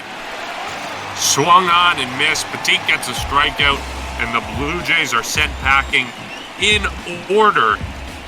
Blue Jays and A's going at it here, but the A's with a 2-run lead. Your attention, please. And they're coming up in this half of the inning, but it's a new pitcher for the Toronto Blue Jays. Thomas Pannone coming into pitch, already his 17th game of the year. His 17th game and 16 games of effective baseball so far. That ERA under 3, strikeouts where you want him. He's been a reliable option for the Blue Jays, and Charlie Montoyo out of the pen. First pitch swinging there, sent on to Vladimir Guerrero Jr. He'll shuffle quickly to first to get the out. 1 pitch, 1 out for Pannone, and I don't care what his stats say, you can't be more effective than that. Yeah, I mean, I called it, didn't I? That was effectiveness if I've ever seen it. Robbie Grossman up to bat. 2 for 3 today. He's had a day. 2 singles. Struck out in his first at-bat, but didn't look back after that. Blue Jays, a little bit of a padding in their bullpen. Anthony Bass warming up. Bass, a champion in the Korean Baseball League a handful of years ago before coming back to the majors. The Korean Baseball League, the only baseball league in operation right now, and I don't know about you guys, but I sure have woken up at 4 o'clock in the morning to watch one of those games. Definitely interesting. It's a lot different, but there's a lot the same compared to Major League Baseball normally. Grossman with a 2-2 count, and I have to say, there is another league happening, the Chinese Professional Baseball Organization, if I got all those words correct, but they're playing in Taiwan, and those games are a little bit easier on my schedule. They start at 6, end at 9 usually, as Grossman strikes out for the second out of the inning. And I've been keeping track of those games more than the Korean Baseball League because it's a lot easier to wake up for an 8 a.m. game than a 4 a.m. game. But Mark, do they have the bat celebrations? Do they have the fan chants that the Korean Baseball League has? Because that's pretty hype. In all respects, the Korean Baseball Organization is a better league. It is, better baseball to watch and also a lot more exciting with a lot of parts of the game they have. But Man, I'm not waking up at 4 a.m. for that. And just factor on top of that, I don't have ESPN, so I don't get the broadcast. As the batter pops that up deep to left field, Lourdes Gurriel Jr. just shy of the track makes the catch. That'll end the inning. We head to the top of the ninth, and the Blue Jays' last chance to score a run here against the Oakland Athletics. Still looking to climb in the AL East, and in this tough series against the Athletics, they'll have to do it starting right now against, you called it, Drama King, Liam Hendriks, a former Blue Jay, coming in to pitch to close this thing out in the top of the ninth inning. Teoscar Hernandez has yet to be retired today. He has had himself a very good day at the plate, and he'll be trying to do the same here and get something started against Hendriks. Yeah, Teoscar Hernandez, 2 walks and a double. Really the best bat in the Blue Jays lineup right now. And definitely the person you want up to lead you off against someone who is now become the lights-out closer, as that pitch is swung on and missed in Liam Hendriks. Hendriks played for the Jays in 2015 during that big playoff run to the ALCS. Then he joined the Athletics in 2016 and has been a part of the organization ever since. The 0-2 count from Hendriks, and the pitch taken low, 1-2. The Blue Jays in the past, they won 2 of 3 from Boston, and then took 2 of 3 from the Yankees, and then 2 of 3 from Baltimore. So they're on a hot streak entering today's game, but not playing so well as they try to muster all they can with their last 3 outs, and Teoscar Hernandez staying alive with that foul ball. Well, if you're the Blue Jays, you want to be winning series right now. You want to keep up that winning attitude, that pace, as that pitch is taken inside. And sure, maybe you lose a game, but then you're right back on that course again, getting more wins. Hernandez, one of the brightest spots in this lineup to start the season, and perhaps the only hope for the Blue Jays. He takes another ball, his eye paying off. It's a full count. He worked it. He was down 0-2. He has managed to foul off a few balls and hold off swinging on a few, and 3-2 count from Hendriks. Swung on and missed. He gets the strikeout. It's 1 down here, 2 outs away from an Oakland Athletics win.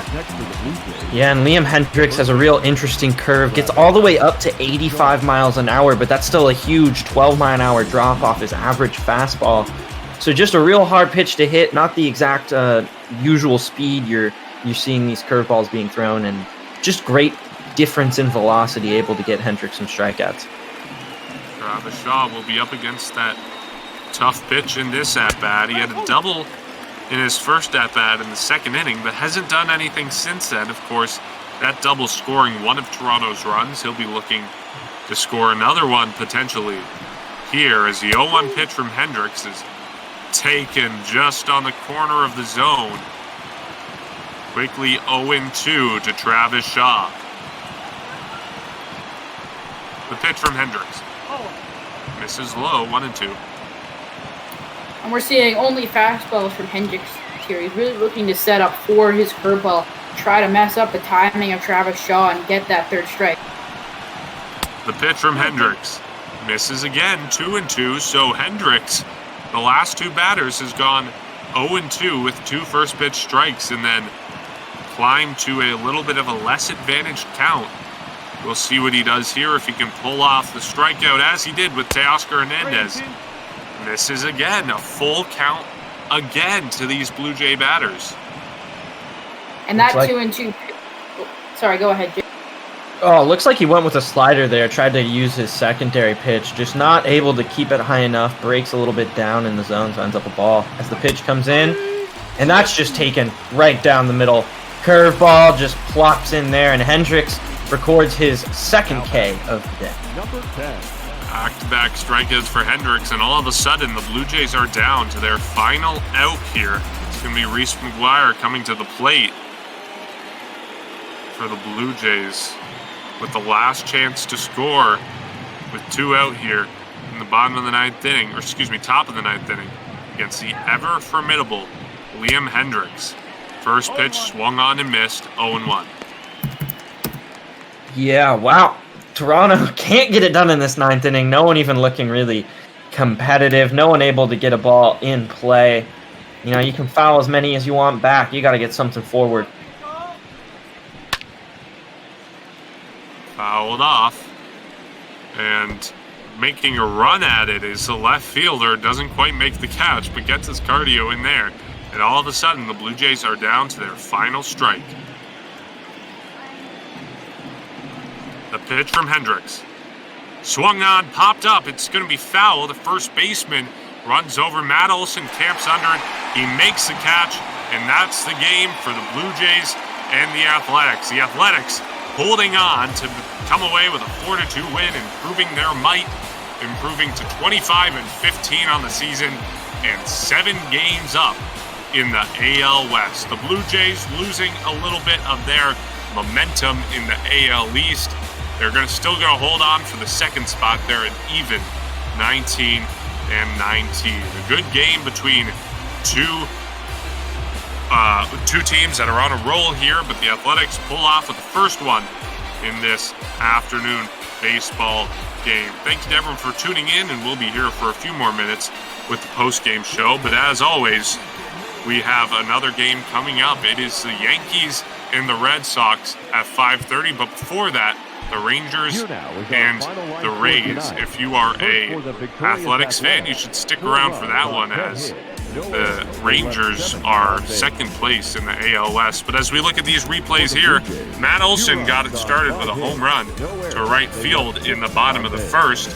That put the Athletics up 2-0 with the first 2 runs of the game before Travis Shaw doubled in the top of the second inning, and the Blue Jays tacked on another run that inning, as I assume we'll look at in some of these replays, to tie up the game at 2-2. So we look at that single here from Bichette that tied the game. But after that was all the Blue Jays scored. Chris Davis scoring another run for the Athletics in the 5th inning. Just a true example of them manufacturing runs here. And then they never looked back. They scored another run on a home run, as we'll look at in the replays here from Marcana. That put them up 4-2 in the bottom of the 6th inning. And for good measure, they tacked on another run.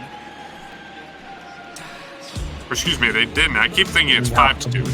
4-2. But Liam Hendricks showed up and struck out 2 batters and induced a pop-up for the last out of the inning. And that ended the game.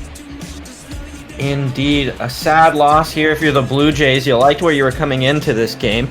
However, AJ Puck able to get the win here for the Athletics. And he will advance to 3-0 on the season. So he's having a pretty decent early year for the A's here in Oakland. And while we're previewing games coming up later today, I also want to point Botball's attention to a new series starting. The D-backs heading to Milwaukee. That'll be a call with Duggo and your good friend Don. So that should be a great game. Honestly, a great slate for the rest of the day. Yeah, this is some exciting games coming up here on Botball. And again, if you listen to nothing else today, I encourage you to come back at 5:30. We've got the Yankees and Red Sox, the timeless rivalry that's coming up. I encourage you to stick around for this game with D. Wilkes, as always, but also that Red Sox-Yankees. And as you mentioned, 2 of our best play-by-play guys here at Ball are calling the D-backs and the Brewers at 7:15. And then even after that, we got the Phillies and Pirates. Mike A on the mic. He is great on the mic, as always, with a lot of these guys. And then we have Cookie, another classic, rounding things up at 10:45 with the Dodgers and the Padres. So lots of great games and lots of great play-by-play and color commentators coming up for you today. But immediately coming up for you right now is the Rangers and the Rays, as D. Wilkes joins us in the booth. To those of you listening to our call, I encourage you to head on below and click that broadcaster feedback button. It just gives us a sense of what we can do better in the future. But with that, I'll welcome on TOR OAK, Dan Wilkins, if he's ready to join our call. How are you? Doing good. How about yourself? Not bad. Excited to see this Rangers-Rays game, and I mean, my fingers are crossed for a Rays loss because I'm a Blue Jay fan and I want them to stay in their second spot in the AL East. But how do you think this game is going to shape up?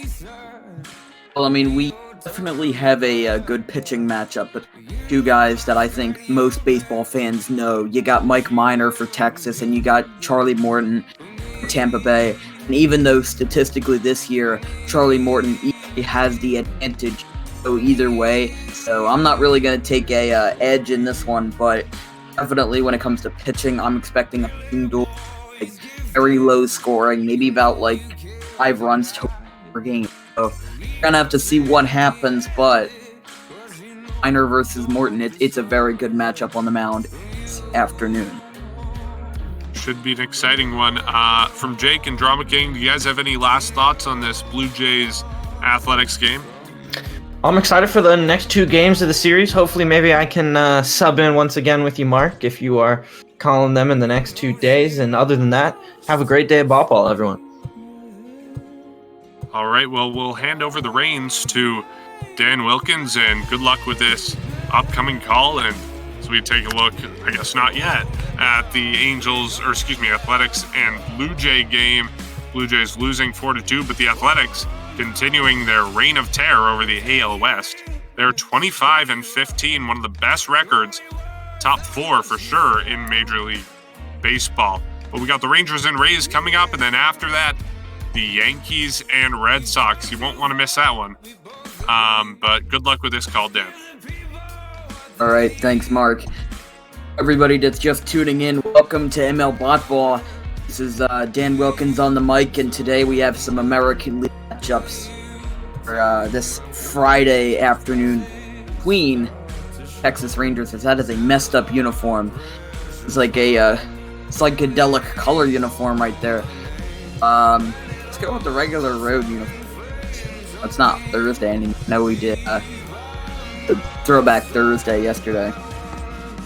Ace got there. That's whatever. But anyways, have the Rangers and Rays facing off. As we're talking with Mark Colley, did the play-by-play for these earlier. We're talking about how this matchup is definitely one for the veteran. You got Mike Minor, the southpaw, on the mound for Texas Rangers, and then a hurler, Charlie Morton, strikes out a lot of guys, and he has really effective stuff on the mound. So, like we said, this is Dan Wilkins on the mic. Welcome to Friday Botball.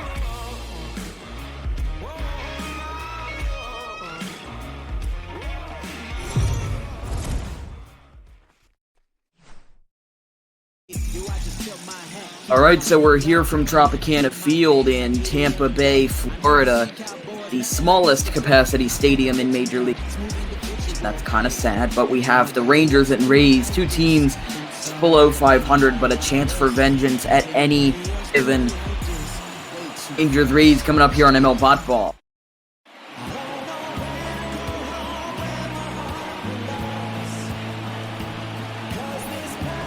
Here's Charlie Morton on the mound for Tampa Bay in this afternoon game.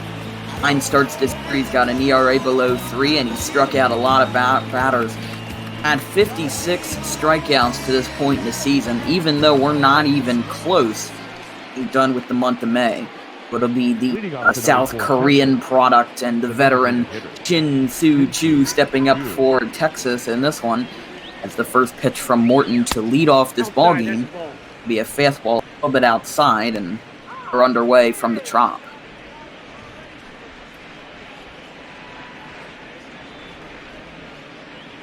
First pitch, 7-11.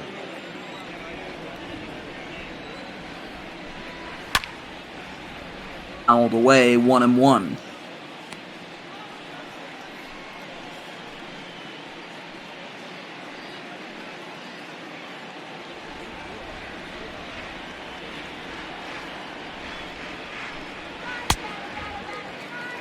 Swing and a miss now, 1-2.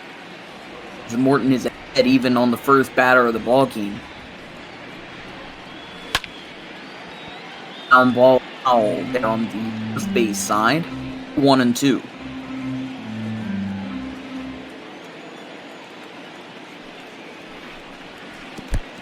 I got to count 2-2.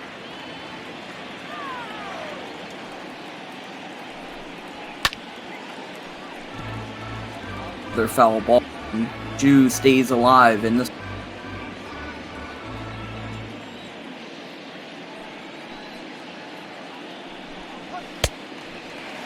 Swing and a miss, he got him on strikes. So, strikeout number 1 for Charlie Morton in this one, and the first out of the ball game.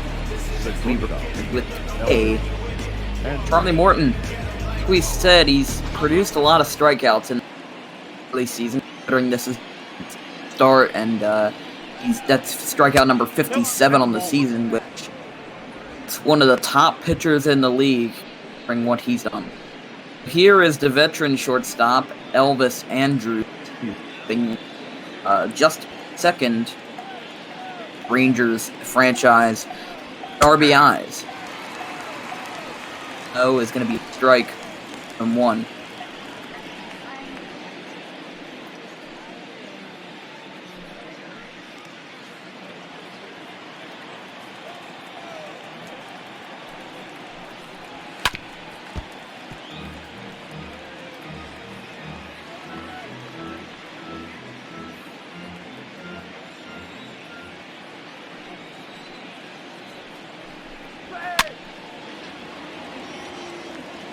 A foul ball and 2.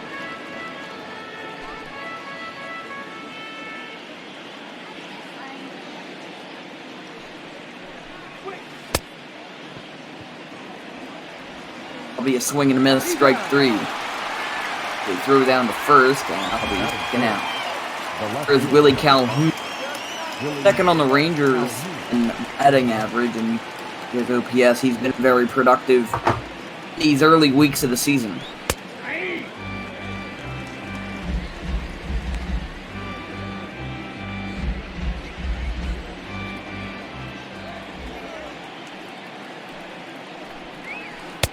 Inside, ball 1.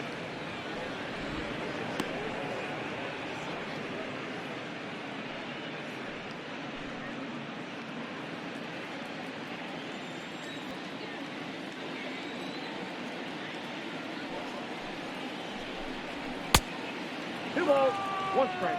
2-1 to Calhoun.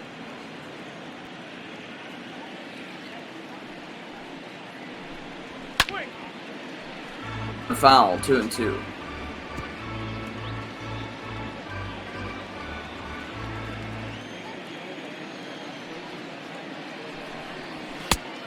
Count full.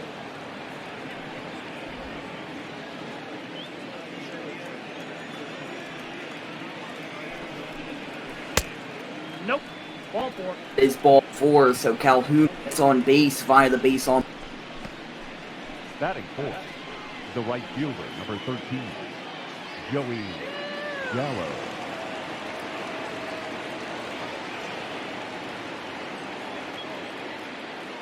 Here's Joey Gallo stepping up. His batting average is below the Mendoza line. He's still one of the most feared power hitters in the major leagues, and considering that Gallo known to just be a pure power hitter, he doesn't have any regard for batting average or on-base percentage. He just wants to hit the ball out of the yard. First strength hitter, and that is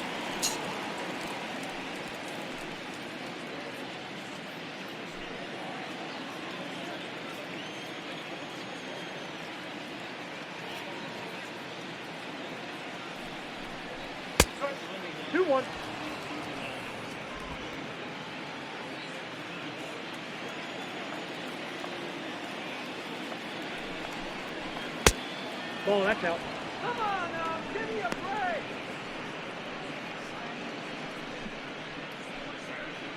Todd Frazier on deck if Joey Gallo gets on base.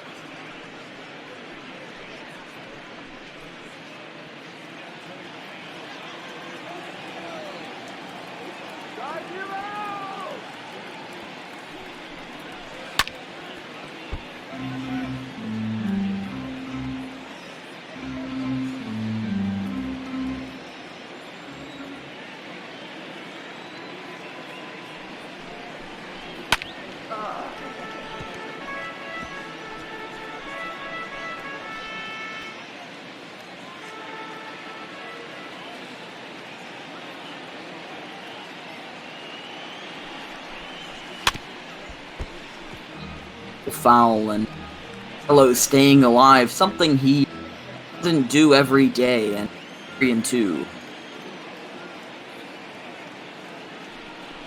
2 on its way is going to be high ball 4. Now 2 base runners are on as Morton is starting to get a little bit ahead of himself by putting strikeouts on the board, followed by 2 immediate walks. Now the number 5 batter for the good old Rangers will be Todd Frazier.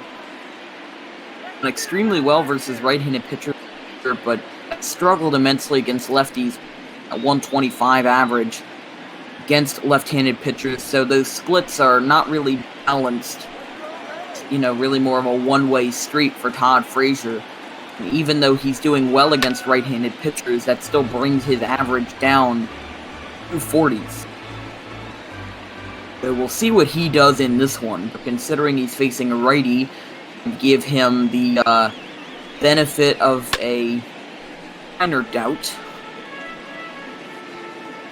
And just 2 more pitches to get to 30 on the inning, which, considering that it's the first inning of the game, that's not really a good thing to see. As he swings and misses and got him. Todd Frazier down on strikes and with 3 strikeouts early to the bottom of the first here from Tropicana. Nothing.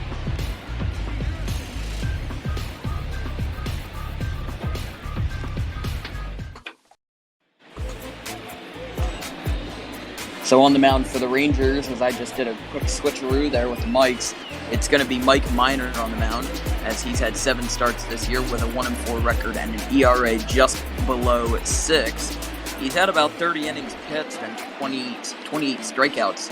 However, that ERA, considering how ballooned it is, it's a sharp contrast to what he's been doing in the previous few seasons with the Rangers. The first batter for the Rays will be Kevin Kiermaier, and he takes the first pitch for a strike, 0-1.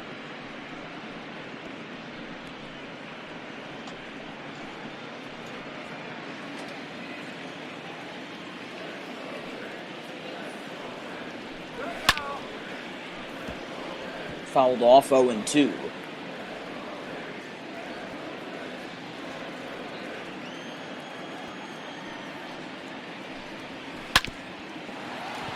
Swing and a line drive fair down the left field line. Kiermaier's going to round first. He's going to head for second. The throw is going to be not in time. And Kevin Kiermaier with a leadoff double here in the bottom of the first puts the Rays in good position to score, as they're trying to get some run support for Charlie Morton, which they haven't done a whole lot this year.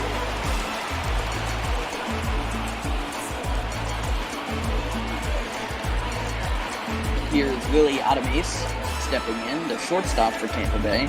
He's done well on a road trip than he does at home. He's done considerably better when he's not in his home ballpark, which usually for most players it's definitely different. It's definitely different for most players, considering that it's just not common these days for players to do extremely well on the road, and in sharp contrast to them doing extremely well at home. It's now 1-1 to Adames.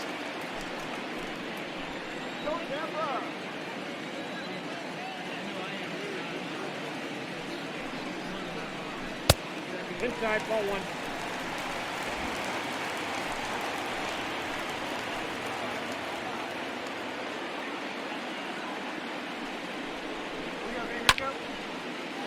That's a fly ball in the left field. This one is deep, going back to the wall, gone! It's a 2-run home run off the bat of Willie Adames. I was afraid that could have hit the catwalk out there in left field. But regardless, Willie Adames goes yard off of Mike Minor, ballooning his ERA even further, and it's 2-0 Tampa Bay early in this ballgame. A wonderful, wonderful home run there from Willie Adames. It was a short portion. It was a wall scraper, to say the least, only 337 feet. Some home runs even at Yankee Stadium don't go that short. But that little wall out in left field, that definitely aided that home run ball, as now it's a 2-0 Tampa Bay lead with Austin Meadows coming up as he skies this one on the first pitch to center field. It'll be caught out there by Santana for the first out. So 8 pitches in for Mike Minor, and he is already just struggling immensely because he got that double from Kevin Kiermaier and then the home run to left from Willie Adamace. So it will be Hunter Renfroe stepping in now. First pitch is going to be a swing and a miss, 0-1.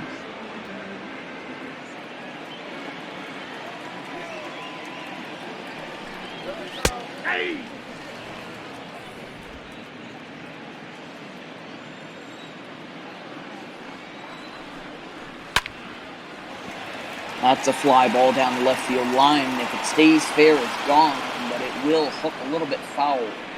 So Hunter Renfroe now down in the count, still down in the count, 0-2. And the 0-2 delivery is going to be a little bit high, but it gets called a strike by the home plate umpire. It's the first K for Mike Minor in this one. The designated hitter. So yeah, that was just around at the shoulder level. Well, not around the shoulders, maybe a little bit lower, right around the elbow guard. However, umpire's discretion, it's strikeout number 1 for Mike Minor, and there's 2 away in the inning. As Jose Martinez, the product out of the Dominican Republic, La República Dominicana, stepping up for Tampa Bay, as they're, like we said, already out in front in this one.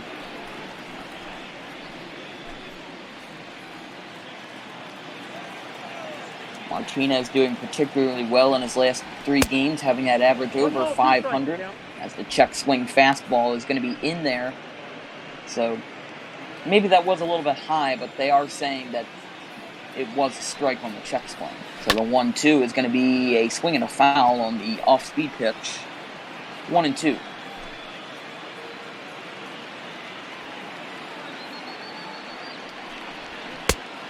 That's out.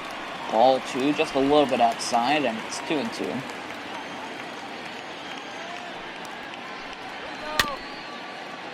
Ground ball to third. A little roller, and it will be a out at first to end the inning. But the Rays get 2 runs on the board thanks to this 2-run shot off the bat of Willie Adamace. Almost hit the catwalks out there. It's 2-0 Tampa Bay going to the second inning.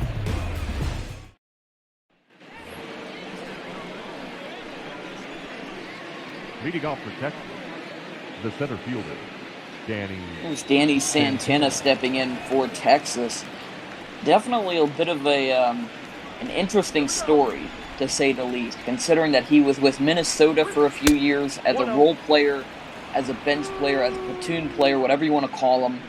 He wasn't an everyday starter until about 2019. And as you can see there, the Rangers did acquire him in free agency in 2018, that 2018 and 19 offseason. But before that, he was with Minnesota and Atlanta, and he really broke out with the Braves and had a fantastic season. And then went to Texas in 2019, did even better. An all-star caliber player, even though I don't think he was selected to the team off the top of my head, but Santana he's the comeback story of the 80s. That's a swing and a miss. Strike 3 there. 4 strikeouts already for Morton. There's 1 away in the second.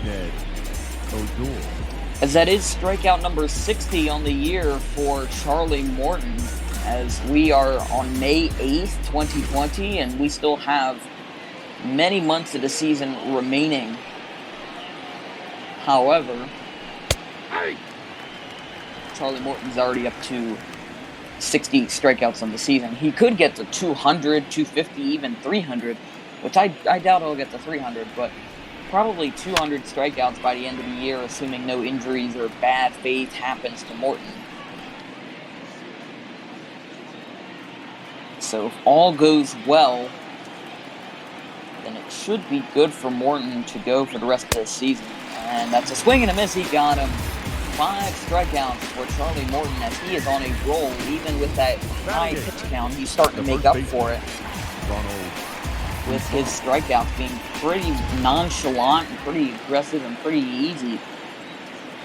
As here is Ronald Guzman stepping up. Ball one.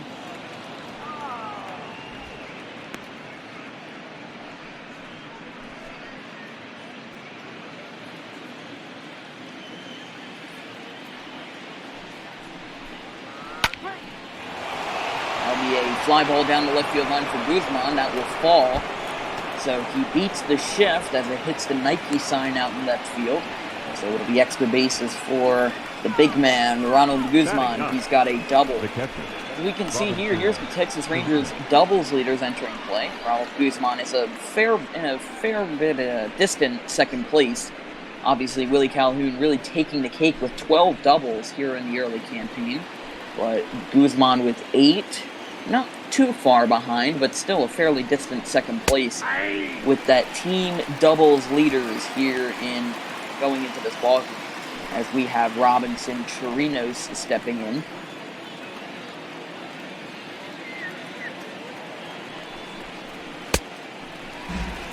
No ball, 2 strikes.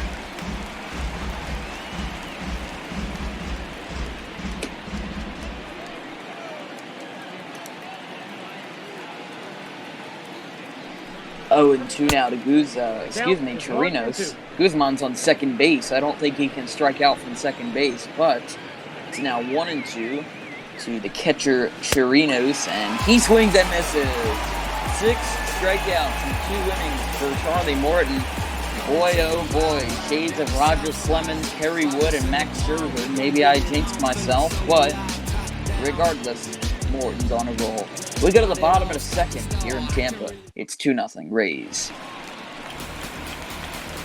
Here is the man, the myth, the legend, the one that baseball fans around the country and worldwide, they love this man simply because of his character. It's G-Man Choi stepping up. It's like the inside joke here at ML Botball. We always call Manny Pena, the Brewers catcher, the GOAT. Well, G-Man Choi is maybe one of the next in line for that position as maybe the joking greatest of all time. As it's 1-1 for a guy who's batting over 300, considering that he's not a guy with a whole lot of speed. He's just like Joey Gallo a little bit on a less extreme level. He's got a lot of power in the bat, and he's batting 300, so good for him in this early part of the 2020 season, as that's a swing and a miss. Flailed at that one badly, and Minor has his second strikeout of the evening. 1 away. The second baseman, number 8.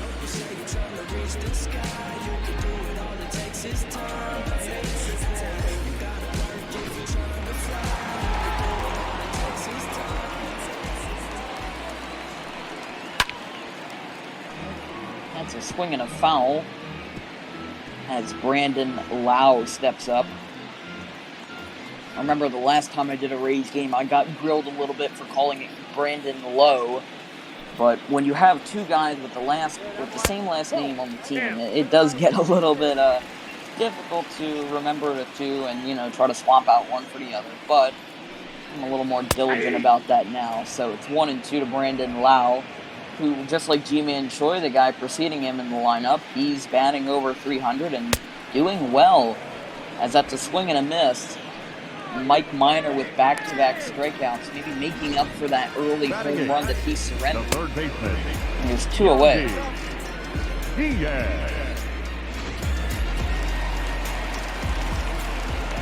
So here's the number 8 batter and the hero of the Rays postseason campaign in 2019, Yandy Diaz. He's done overall just alright for the Rays so far in this year. Batting average hanging around the 250 mark. 2 balls, no strikes. As Diaz, if you don't remember or you don't know why I'm calling him a hero of the Rays postseason campaign in 2019, it's mainly because of his home run, or his 2 home runs for that matter, in the AL wildcard game against the A's. that sent Tampa Bay to the ALDS, where they were eventually defeated by the Astros. However, many people were expecting the A's to win the AL wildcard game, so that was a rather considerable upset from Tampa Bay in that, winner-take-all game. As it's now 3-1 to Yandy Diaz on the way, and that's a little blooper in the right field. That ball will be caught in right by Gallo, and that will retire the side. So Mike Minor gets 2 strikeouts, but we go to the third. 1, 2, and 3 due up for Texas in a 2-0 Tampa Bay lead. So once again, here is Shin Soo Choo stepping up. He struck out in the first inning and was the first casualty of this ball game.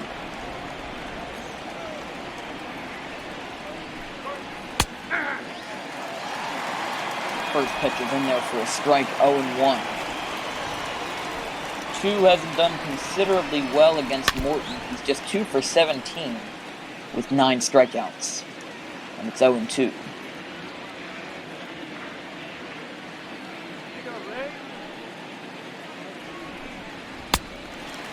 That's a swing and a miss. He got him.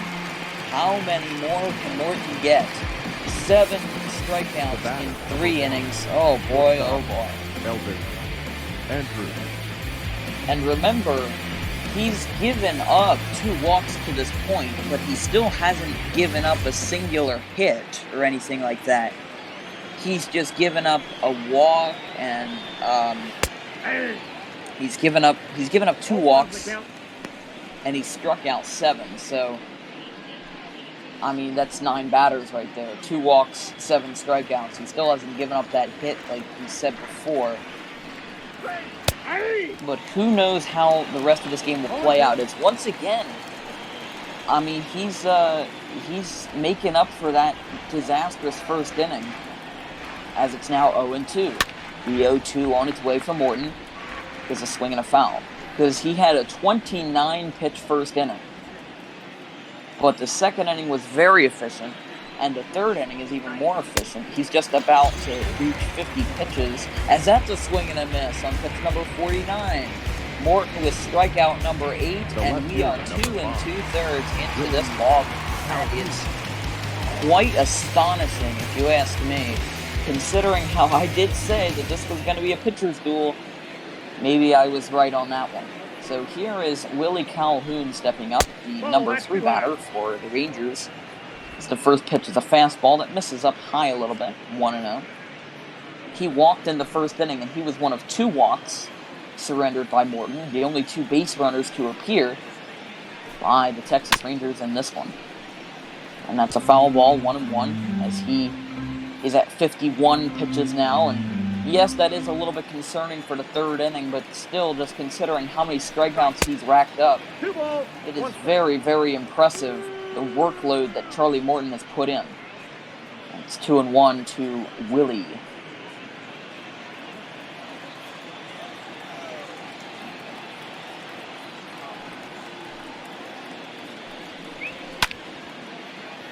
And it's now 2-2.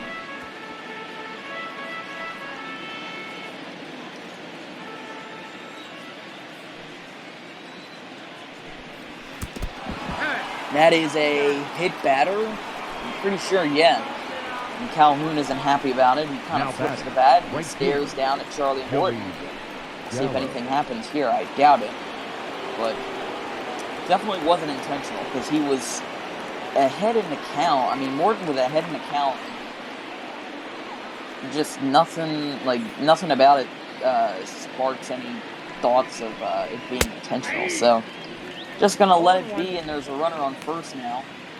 Here's Joey Gallo, who is still hitless against Morton in their relatively moderate sample size against each other.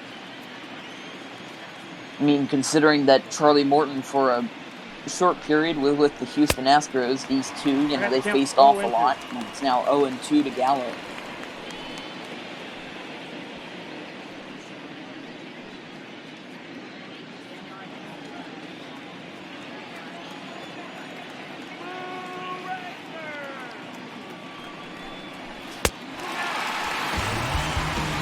That is a swing and a miss. 9 strikeouts for Charlie Morton in 3 innings. Wow. We go to the bottom of the third here at the Trop. Zunino, Kiermaier, and Adamace due up 2-0 Tampa. And I do correct myself here, so I did have to clarify the Rangers do have a hit thanks to a Ronald Guzman double. Pretty sure it was in the top of the second. Yeah, it was in the top of the second. But just had to clarify that the Rangers do have a hit in this one. As we're about to get underway with the bottom of the third here from Tampa Bay.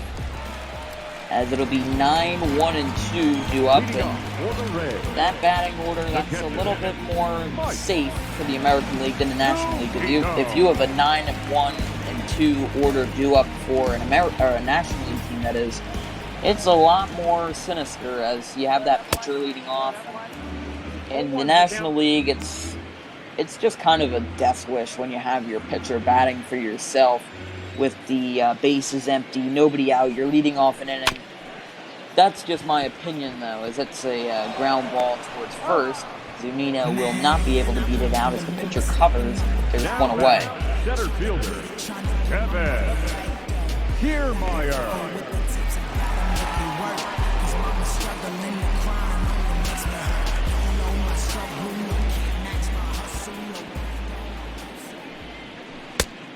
Ball 1, no strike.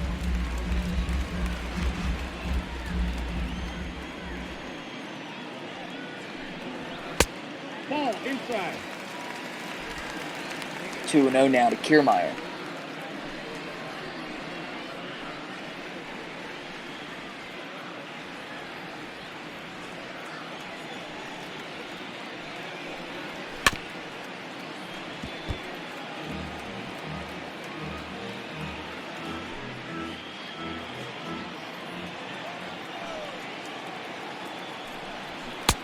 That's outside.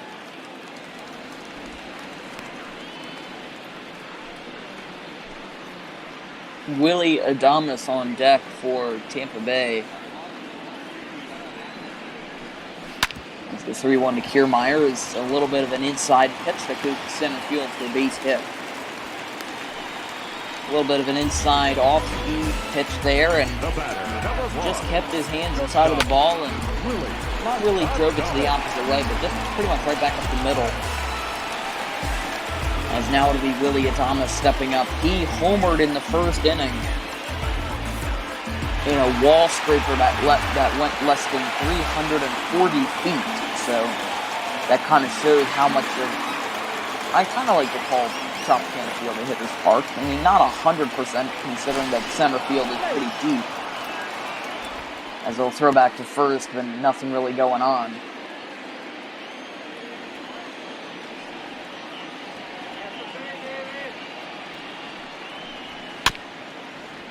That'll be ground ball foul, 0-1.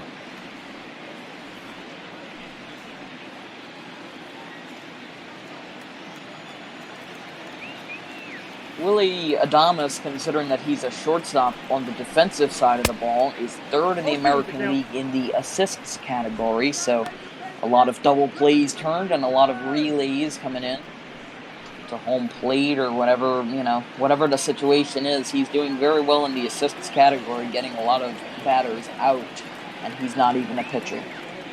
It's 0-2 now. And it'll be ground ball to third. They'll go to second for one, speaking of assists, and it's a double play. So we go to the top of the fourth here at the Trop, 2-0, Tampa Bay.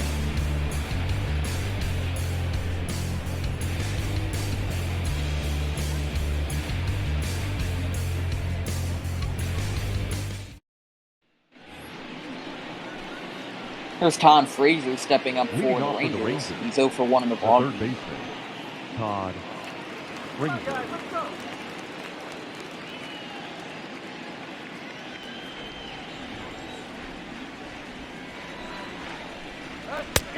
First pitch is going to be a little bit of a breaking ball that gets in there for a strike, and it's 0-1.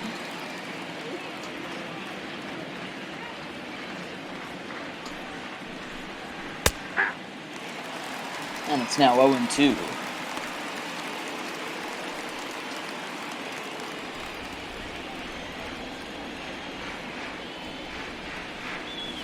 Ball. I got count 1 and 2.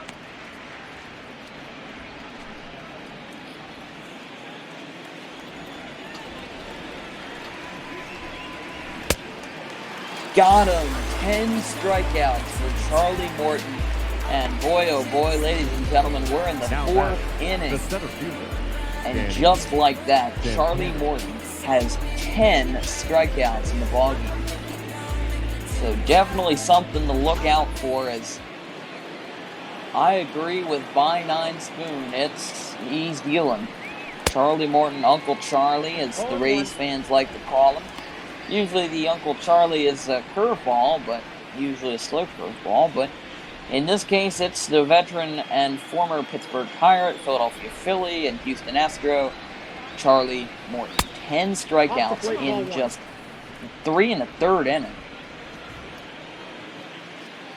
As it's 1-1 now to Danny Santana. You got 2 balls, 1 strike.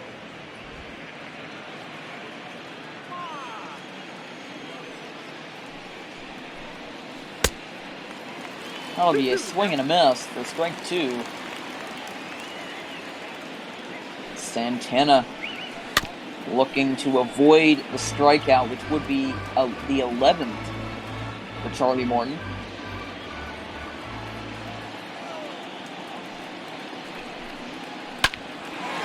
Swinging a ground ball up the middle, base. So the second base knock of the day for the Rangers is going to be a single for Danny Santana, and still you have 1 away in the inning, and it's only a runner on first, so I wouldn't worry too much.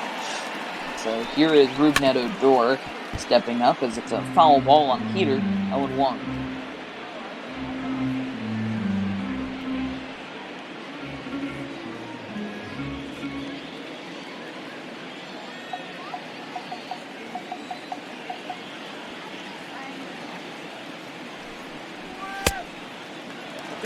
Swing and a miss, 0-2.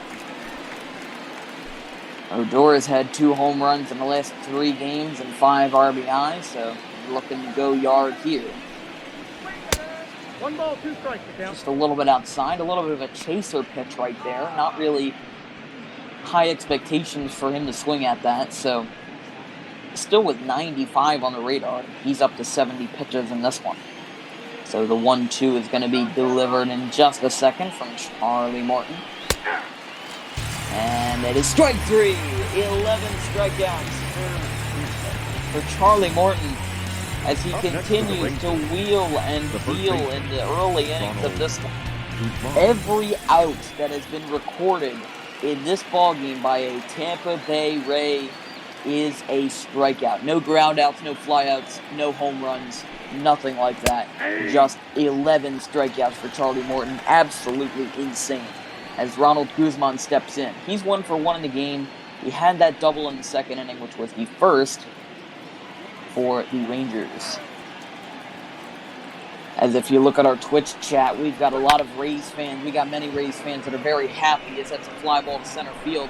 They might not be happy about this, but it is a deep fly ball to center field that ends up getting caught at the warning track. So, 11 strikeouts in 4 innings for Charlie Morton. It's Meadows, Renfroe, and Martinez due up for Tampa Bay.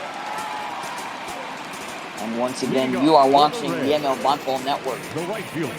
Well, we broadcast, if you're just joining us, 6 games per day of virtual baseball here on Twitch. We also have a Discord server, so if you go to mlbotball.com, you will see our Discord server. You can join it, and you can do what I'm doing right now with just broadcasting and doing everything that you wish. You can even become a GM of a team in this virtual league, and you can make roster moves, you can make trades, you can sign free agents. It's all inclusive, and it's all here on the ML Baseball Network. So it's quickly 3-0 as Mike Minor is working the inside part of the plate. And Big Spoon, I'm sorry if you're complaining in the chat about a beer commercial, but I can't really advertise beer considering that I'm still in high school. So the 3-0 is going to be a strike, and it's 3-1. But if you want a drink that can get you through today and, you know, keep it good, keep it clean, keep it PG-13, drink some Arizona iced tea, some half and half. I love that. The Arnold Palmer on the front. Had one earlier today. Very good. I'm not being paid to say that, but I'm satisfying Big Spoon's dreams of giving me a commercial to say. So that's a fly ball to left field. That'll be caught for the first out of the inning. The left fielder, number 11, Hunter Renfroe. And remember that ML Botball is a non-profit group effort where all of the proceeds and all of the donations from Twitch streams go to Meals on Wheels. 0-1's the count. As the first pitch is a strike to Hunter Renfroe. I don't know what John Daly is. It must be not a Northeastern thing, as it's the 0-1 on the way from minor, which is going to be a ball 1-1. Ball, 1 strike.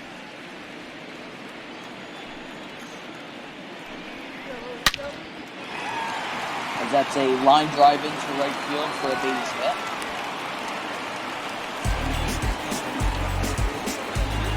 So the Rays get on with one away in fourth. Everybody's just still watching Charlie Morton sitting in that dugout because he's got to be racing right now. He's got 11 strikeouts in 4 innings and just 9 away from that magic 20 accomplished by Roger Clemens and Kerry Wood and Max Scherzer. Only a few guys in the MLB have done it, and it's a very exclusive club. That's a fly ball to center field that will be caught by Santana. And let's look at the pitch speed comparison, considering that out was recorded on a fastball. Mike Minor sitting at 94, Charlie Morton sitting at 98. Maybe that's why Morton has so many strikeouts to this point in the ballgame. It's truly astonishing how, since the 1980s and 1990s, the fastball velocity for your average pitcher has gone up, considering that most high school players are throwing 80 miles per hour at least on their fastball, when in the 1980s it was relatively common for pitchers to throw a fastball with a top velocity of no more than 88, 89, maybe even 90. And if you remember Jamie Moyer, he's definitely one of those guys as well who later in his career, he never really had a lightning electric fastball, but he also, once he got older and his, he was pitching until he was 47, 49, he was basically the first grandpa to play in Major League Baseball and do so well, especially with my hometown team, the Phillies. As that is a swing and a miss 1-2 to Troy. But Moyer, towards the end of his career in like 2010, 2012, he was throwing like 80 miles per hour, and his like breaking balls and stuff, they were like 60. So it kind of shows how different it is and how interesting it is for pitchers who throw just a little bit slower than usual to get so much attention. The 1-2 to G-Man Choi is a little bit high, 2-2. Choi riding a 10-game hitting streak. He's trying to extend that here off of Mike Minor. Swing and a ground ball to first. He doesn't extend it right there. But we now go to the 5th inning here from Tropicana Field. 2-0 Tampa Bay on top.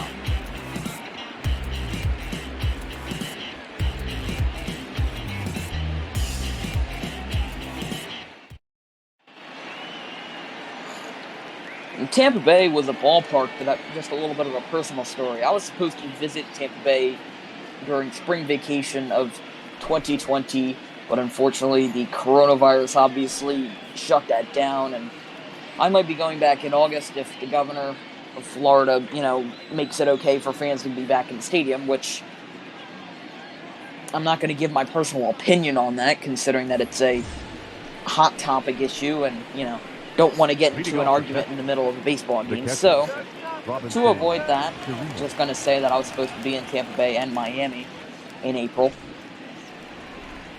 But it's 2-0 Tampa Bay as Charlie Morton is being watched by every Rays fan in this stadium and at home. As that is a swing and a miss.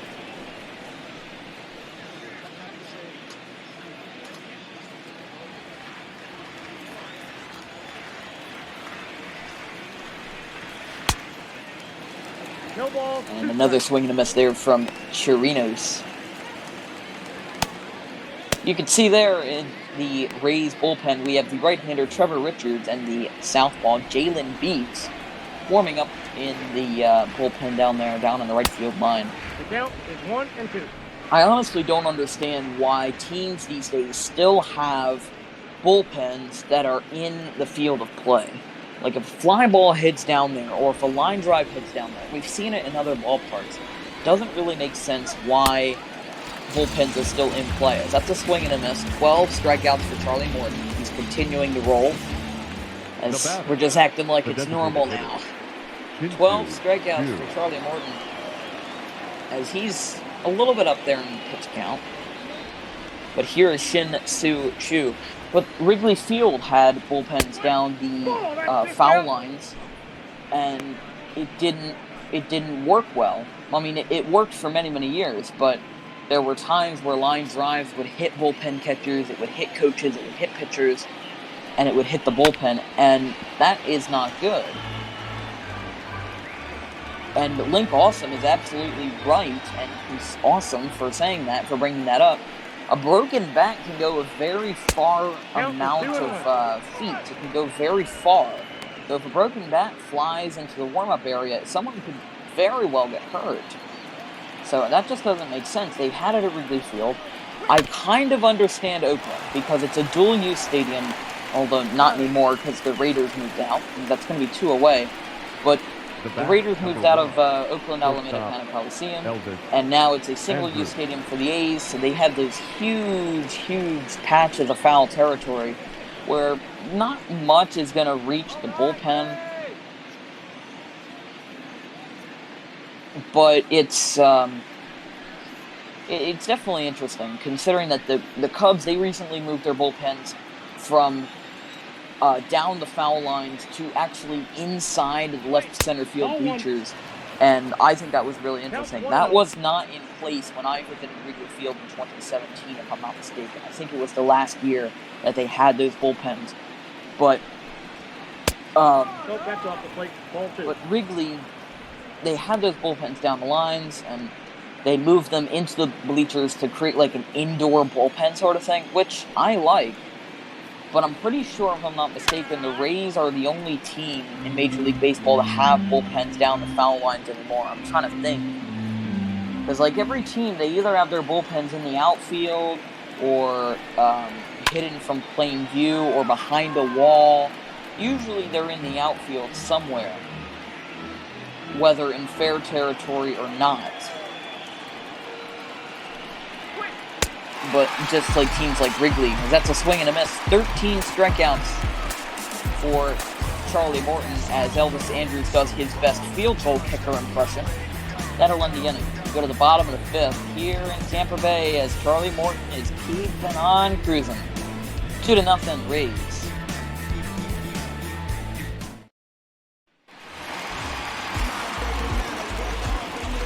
Here's Brandon Lau stepping up. He's 0-for-1 in the ballgame with a strikeout in the 2nd, as the Rangers have 2 arms warming up in the bullpen, a right-hander and a southpaw.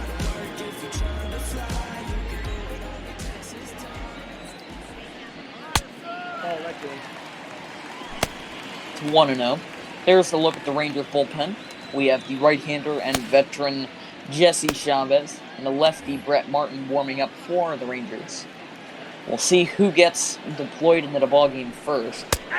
And on Tampa Bay's side, considering they have Trevor Richards and Jalen Beeks warming up, I have a feeling that it's going to be Jalen Beeks coming in the ballgame first, considering the amount of left-handed batters that the Rangers have, like Joey Gallo, Willie Calhoun, everybody like that. So we'll see what happens. We'll see what occurs as Yandy Diaz is on deck for the Rays.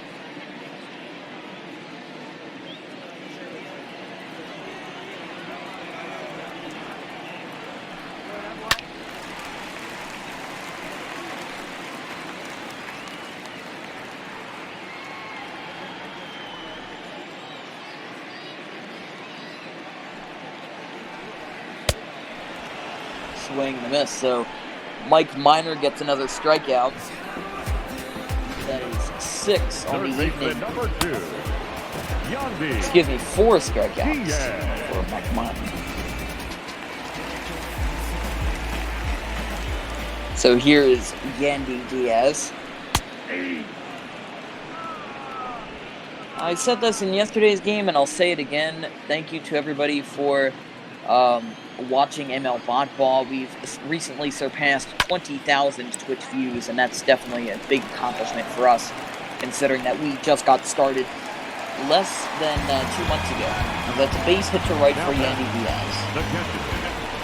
I do agree with the largest acumen. Multi-purpose stadiums, they can be an abomination, and they are an abomination. Trust me, Philadelphia, they had their own abomination of a dual-use stadium.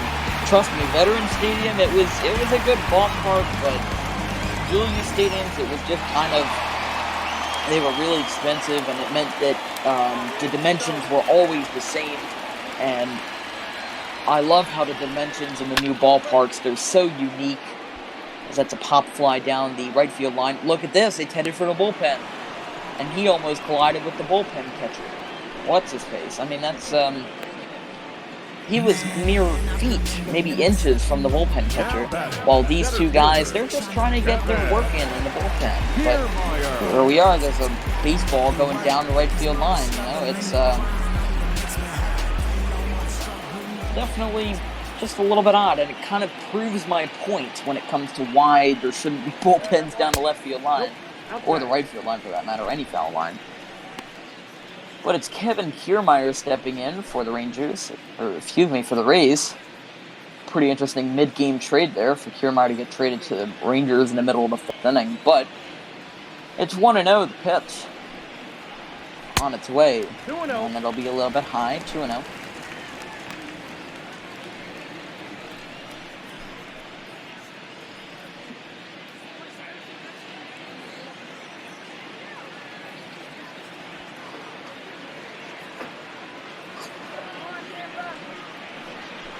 Hey. 2-1 now. 2-0 Tampa Bay leading in this bottom of the 5th inning. Their only offense to this point being a 2-run home run from Willie Adames that just cleared the wall in left field. But it's 2-1 now to the Rays leadoff batter, Kevin Kiermaier. Whoa, that's down. As a check swing will not go in the favor of the pitcher. It's 3-1.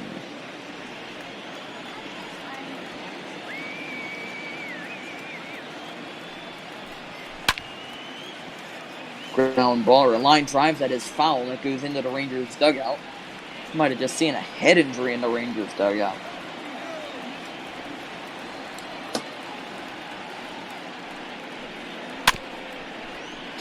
And that's also another thing when it comes to safety at ballparks. I also think that you need to keep the players safe, not just in the bullpen, but in the dugout.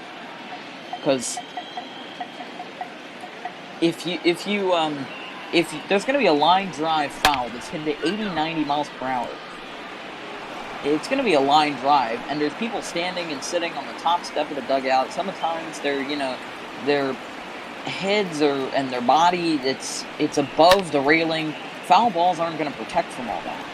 So they need to put some sort of netting over the dugout to make sure there's if you're going to get out of the dugout, there's steps out there for a reason. So that will end the inning as we go to the 6th. Calhoun, Gallo, and Frazier due up for the good old Rangers. 2-0 Tampa Bay. Leading off for Texas.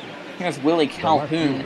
He has not had an official at-bat to this point with 2 plate appearances. He walked in the 1st inning and was beamed by Morton in the 3rd inning.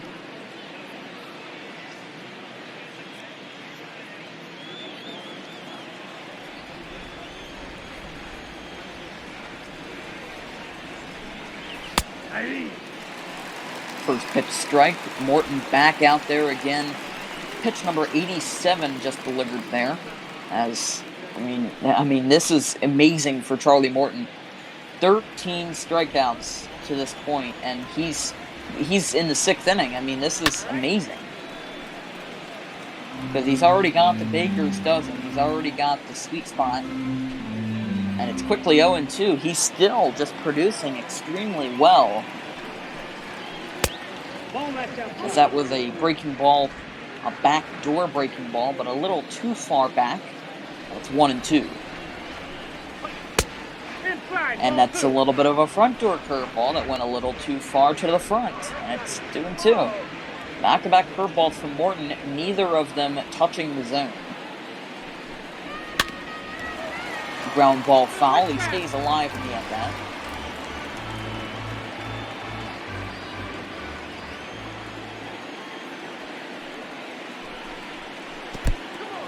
In the dirt, and he went from an 0-2 count to a 3-2 count. So Calhoun now trying to be careful, trying to be productive, and trying to get on base as the 3-2 is going to be inside. So Morton kind of blows it and goes from a 0-2 count to ball 4. Now batting. 4 straight balls, or at least just not a good at bat for Morton, at least to end it.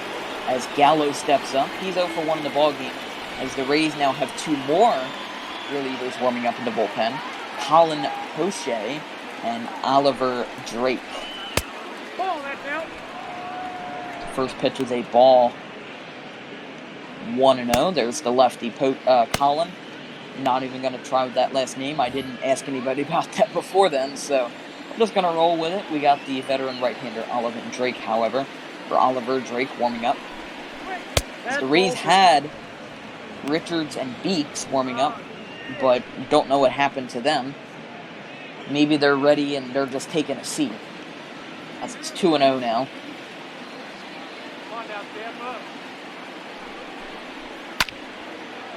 I just got a confirmation in the chat. It is Colin Poche, so I will make sure to do that.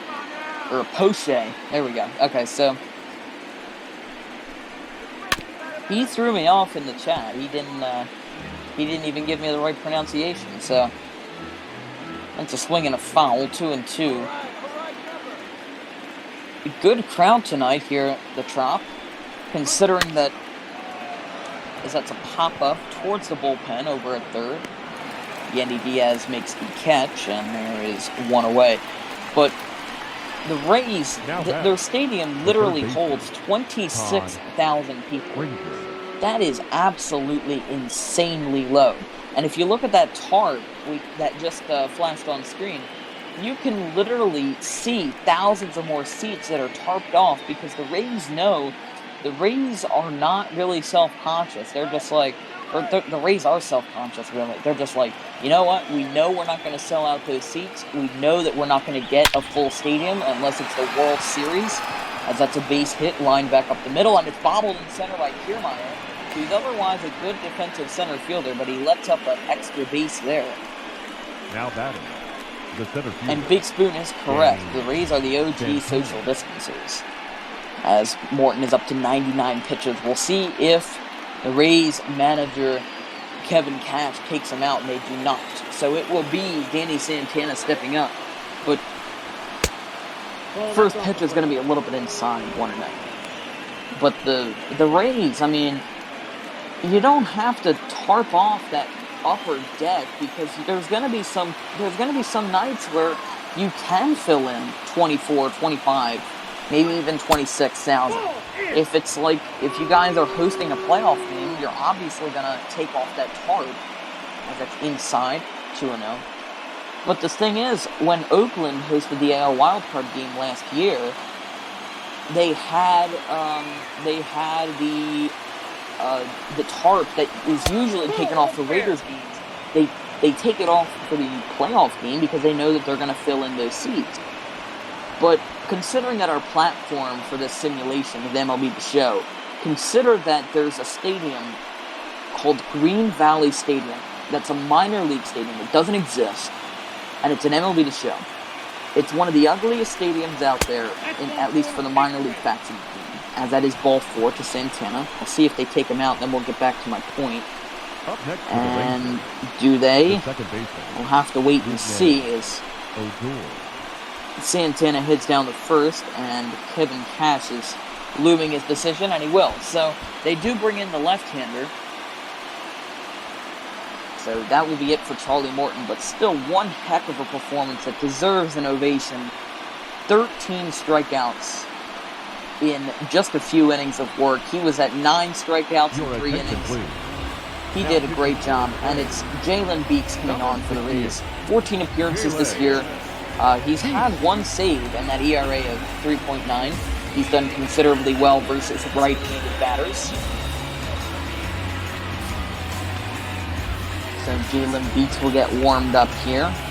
Relatively good strikeout to walk ratio as Ruben Odor will step up, but the base is loaded and 1 away.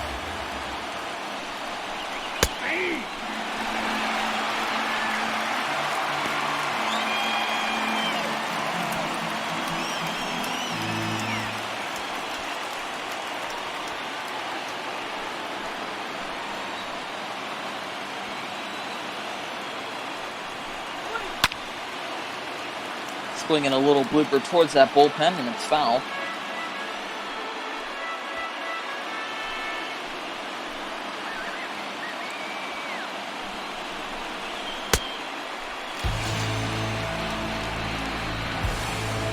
And that is a swing and a miss, so Beeks, gets a strikeout.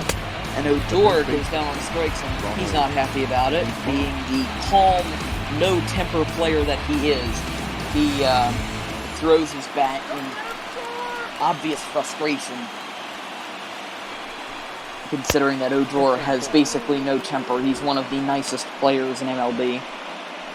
As Ronald Guzman, I can't even say that with a straight face. Ronald Guzman steps up. 1 for 2 in the ballgame. He had a double in the 2nd inning.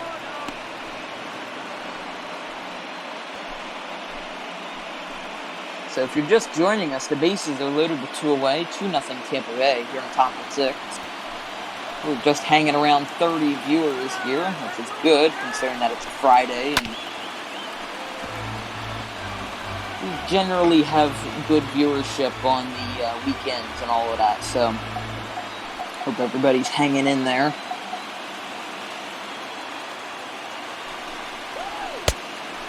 Next up, 2-2.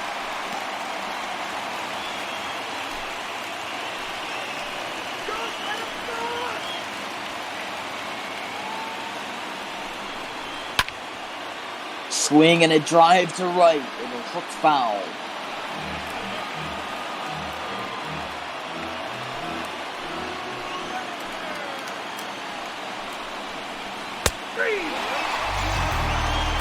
That is a strike 3 as Beeks gets out of the inning. Despite stranding the bases loaded, we go to the bottom of the 6th here in Tampa Bay. Still 2-0 Rays.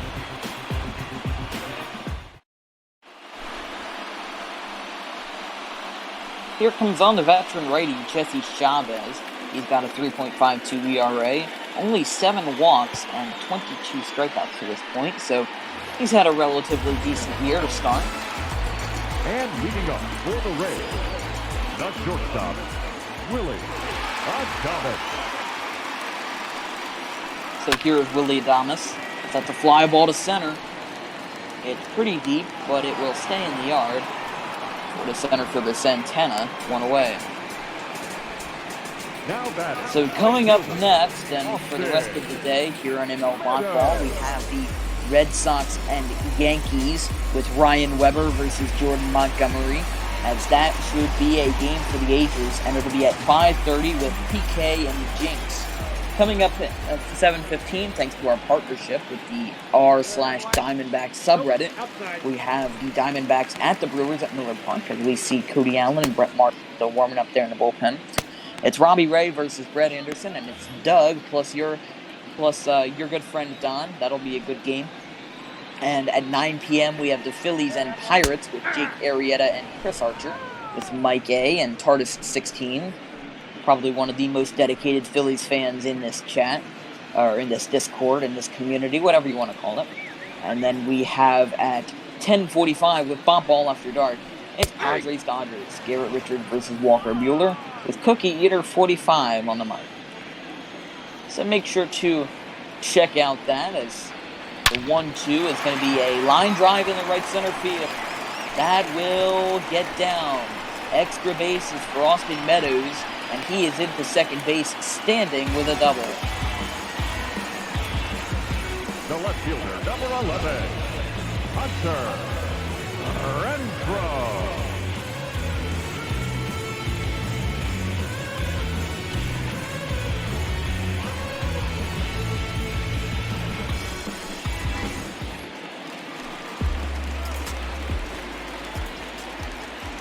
So here is Hunter Renfroe following the double from Austin Meadows. That'll be a ground ball foul. And just a little recap from yesterday's games. We saw the Rangers and Indians. The Indians winning 6-3. Then the Brewers and Marlins, with the Marlins winning 3-2. We saw the Reds and Rockies, with the Rockies winning 6-2. We saw the Angels and Red Sox, with the Angels winning 7-3. And then we saw the Mariners and Astros, with the Mariners winning 6-5, and then the Diamondbacks and Nationals, with the Nationals winning 2-0, and the Diamondbacks being shut out in their second straight game. So luckily they're done with that series, and they don't have to deal with that monstrosity of a series any longer, as that's a swing and a miss. Renfroe down on the strikes, 2 away. Now batting, the designated hitter, Jose Martinez. Here is Jose Martinez stepping up to the plate. Yeah.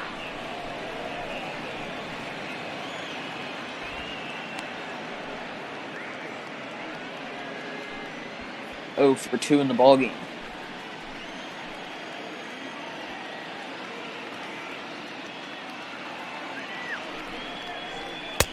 Nope. That's inside.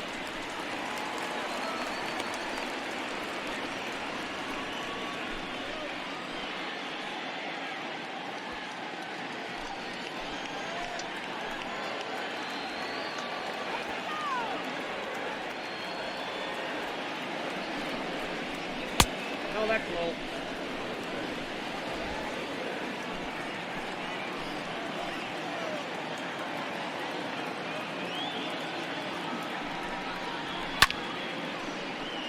Swinging a line drive that goes foul into the seats, 2-2. Good two-seamer there from Chavez, just kind of left it in his wheelhouse a little bit. It's a good thing that Martinez didn't really get a hold of that. And a little bit outside on the breaking ball, so it's now 3-2.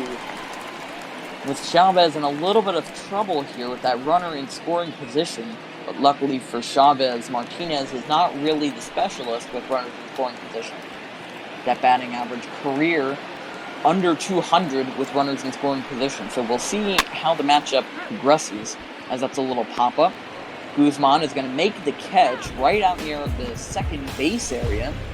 He had to make a little bit of an effort to make that play, but regardless, we end the inning. We go to the 7th here at the Trop, 2-0, Tampa Bay. Ladies and gentlemen, your attention please. Here comes on Oliver Drake. He's got 19 appearances this year. He blew a save in his only opportunity and has a 5.21 ERA and 19 strikeouts, 9 walks. Generally has been rather mediocre, but that's been a lot of the Rays bullpen to this point, so I wouldn't really put it past them. I wouldn't really put them up to that high of expectations. As the Rays, once again, they have 2 pitchers warming up in the bullpen.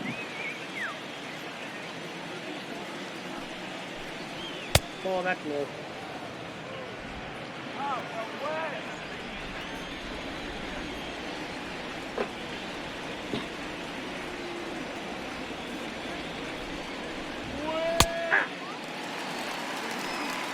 And that'll be a strike right there.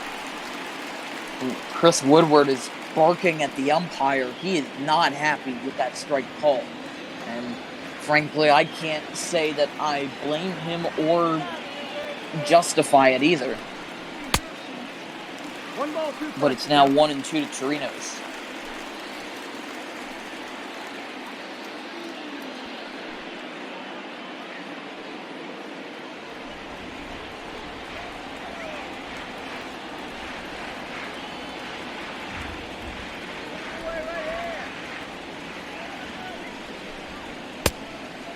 out.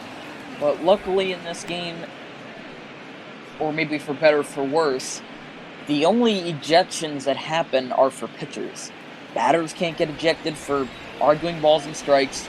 Managers can't get ejected. It's only pitchers that can get ejected if they being 4 batters in a row, which in the real world almost never happens. But in MLB The Show, you never know. But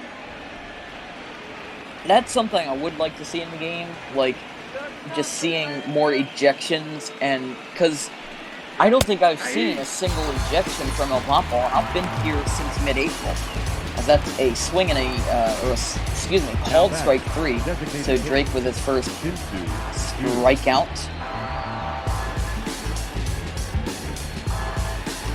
And Link Awesome in the Twitch chat, he says, I beamed 4 batters in a row in a junior high game. Well, was that intentional? That's the question. Were you just tipped with the other team and was just, wanting to take out your vengeance, so you beam guys with your 40-mile-per-hour fastball? I'm just making a guess there. But it's a foul ball with Chin Chu Chu on the plate.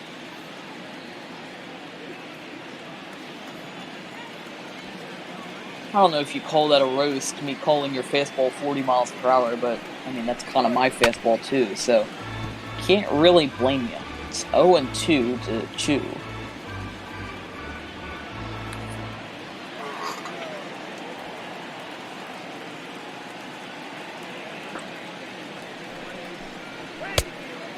I wonder if Shark Shavery is active, because I would love to see him doing his thing and do the 7th inning stretch with the organ. The 1-2, they swing and a miss. He got 2 away. So I'm hereby declaring that Shark Shavery should join this broadcast and get the 7th inning stretch in here. I'm hereby declaring that. So I don't think he's online, but maybe a miracle will happen and he'll fall from the heavens and play that beautiful 7th inning stretch. As that is a strike to Elvis Andrews, 0-1.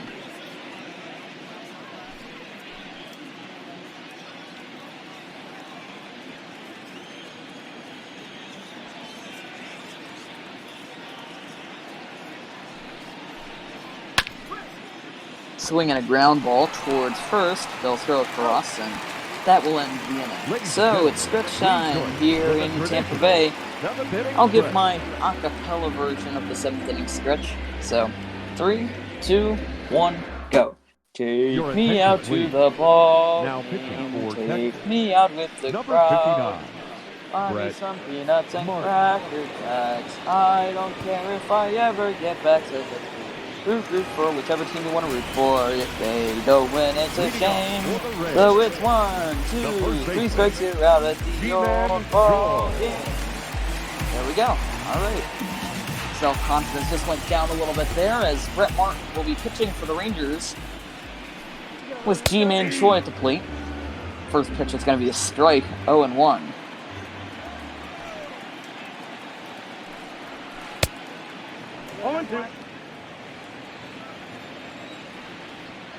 And thank you, Big Spoon, for subscribing to ML Botball with Twitch Prime. We thank you for that. So, guess a little bit of a shout out there to Big Spoon, an OG fan of ML Botball. That's a swing and a miss. G-Man down on strike. First strikeout for Brett Martin. That's 1 away. Number 8.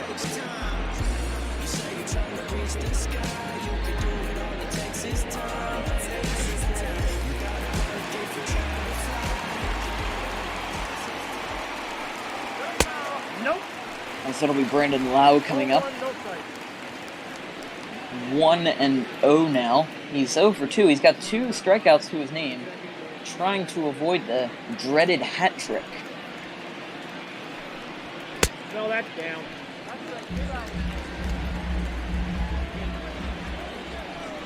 You know, yesterday for the Brewers-Marlins game, I did the a cappella 7th inning stretch, and I thought, you know what?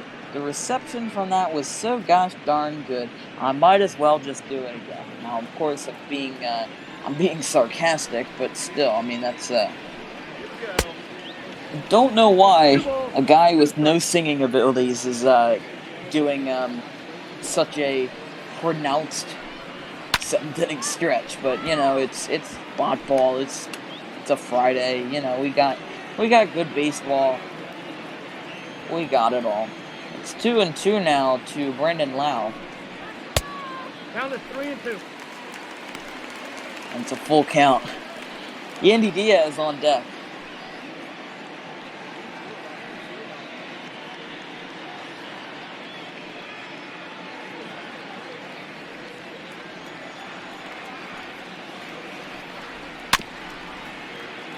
Ground ball towards first.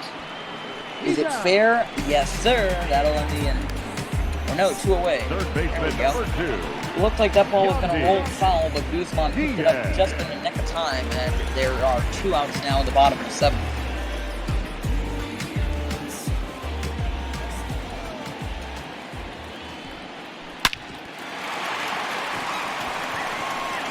And that will be a quick ground ball to first, and, well, that'll be the first pitch of the at-bat. That will be an out. So, we go to the 8th inning here from Tampa Bay. Score hasn't changed since the first, 2-0. Your attention, please. Now, here is now the left-hander with a fastball that I could never even see with my own eye. It's Jose Alvarado. He's had 10 appearances this year. He's done insanely well versus right-handed batters, but not too well versus lefties. He's got a 6.5 ERA and a batting average near 500 against left-handed batters, but he's nearly immaculate against those gosh darn righties. So, Jose Alvarado facing Willie Calhoun. Still with no plate appearances in this, or with no at-bats in this one, considering that he's had 3 plate appearances, 2 ending in walks and 1 ending in a hit batter. So, Calhoun could be the next Bryce Harper when it comes to having a full game without a single at-bat and just plate appearances. The 0-1 is going to be that crazy fastball, the 2-seam at 100. I mean, that's literally insane. I mean, the fastest pitches that I usually see in my level of play is about 70, but still, that is quite frankly insane for a pitcher who, you know, especially in a lefty-on-lefty matchup. But it's 1-2 as the Rays have just announced their attendance on the loudspeaker. It's 13,930. And I agree, Link Wilson, 100 miles an hour, that is too fast. It's too fast for my brain to process. It's the 1-2. It's going to be a swing and a ground ball through this shift, and it's a seeing eye single for Willie Calhoun. His first technical at-bat of the game is going to get him on base for the 4th time in the ballgame. So he's 1 for 1 with 2 walks, a hit batter, or a hit by pitch, and a single to this point. So he's done pretty darn good to this point. As now it'll be Joey Gallo. And like we said, these left-handed batters have done extremely well off of Alvarado.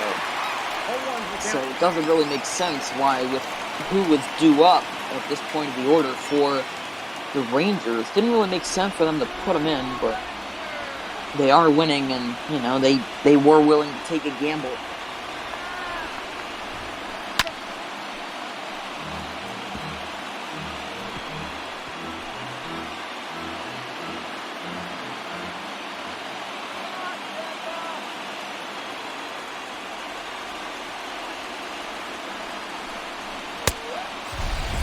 Swing and a miss. Strike 3, so Gallo down on strikes. There's a strikeout for Alvarado. Let's look at the starter comparison for this one. Both starters went 5 innings, but the only real drastic change was that Mike Minor had 4 strikeouts, Charlie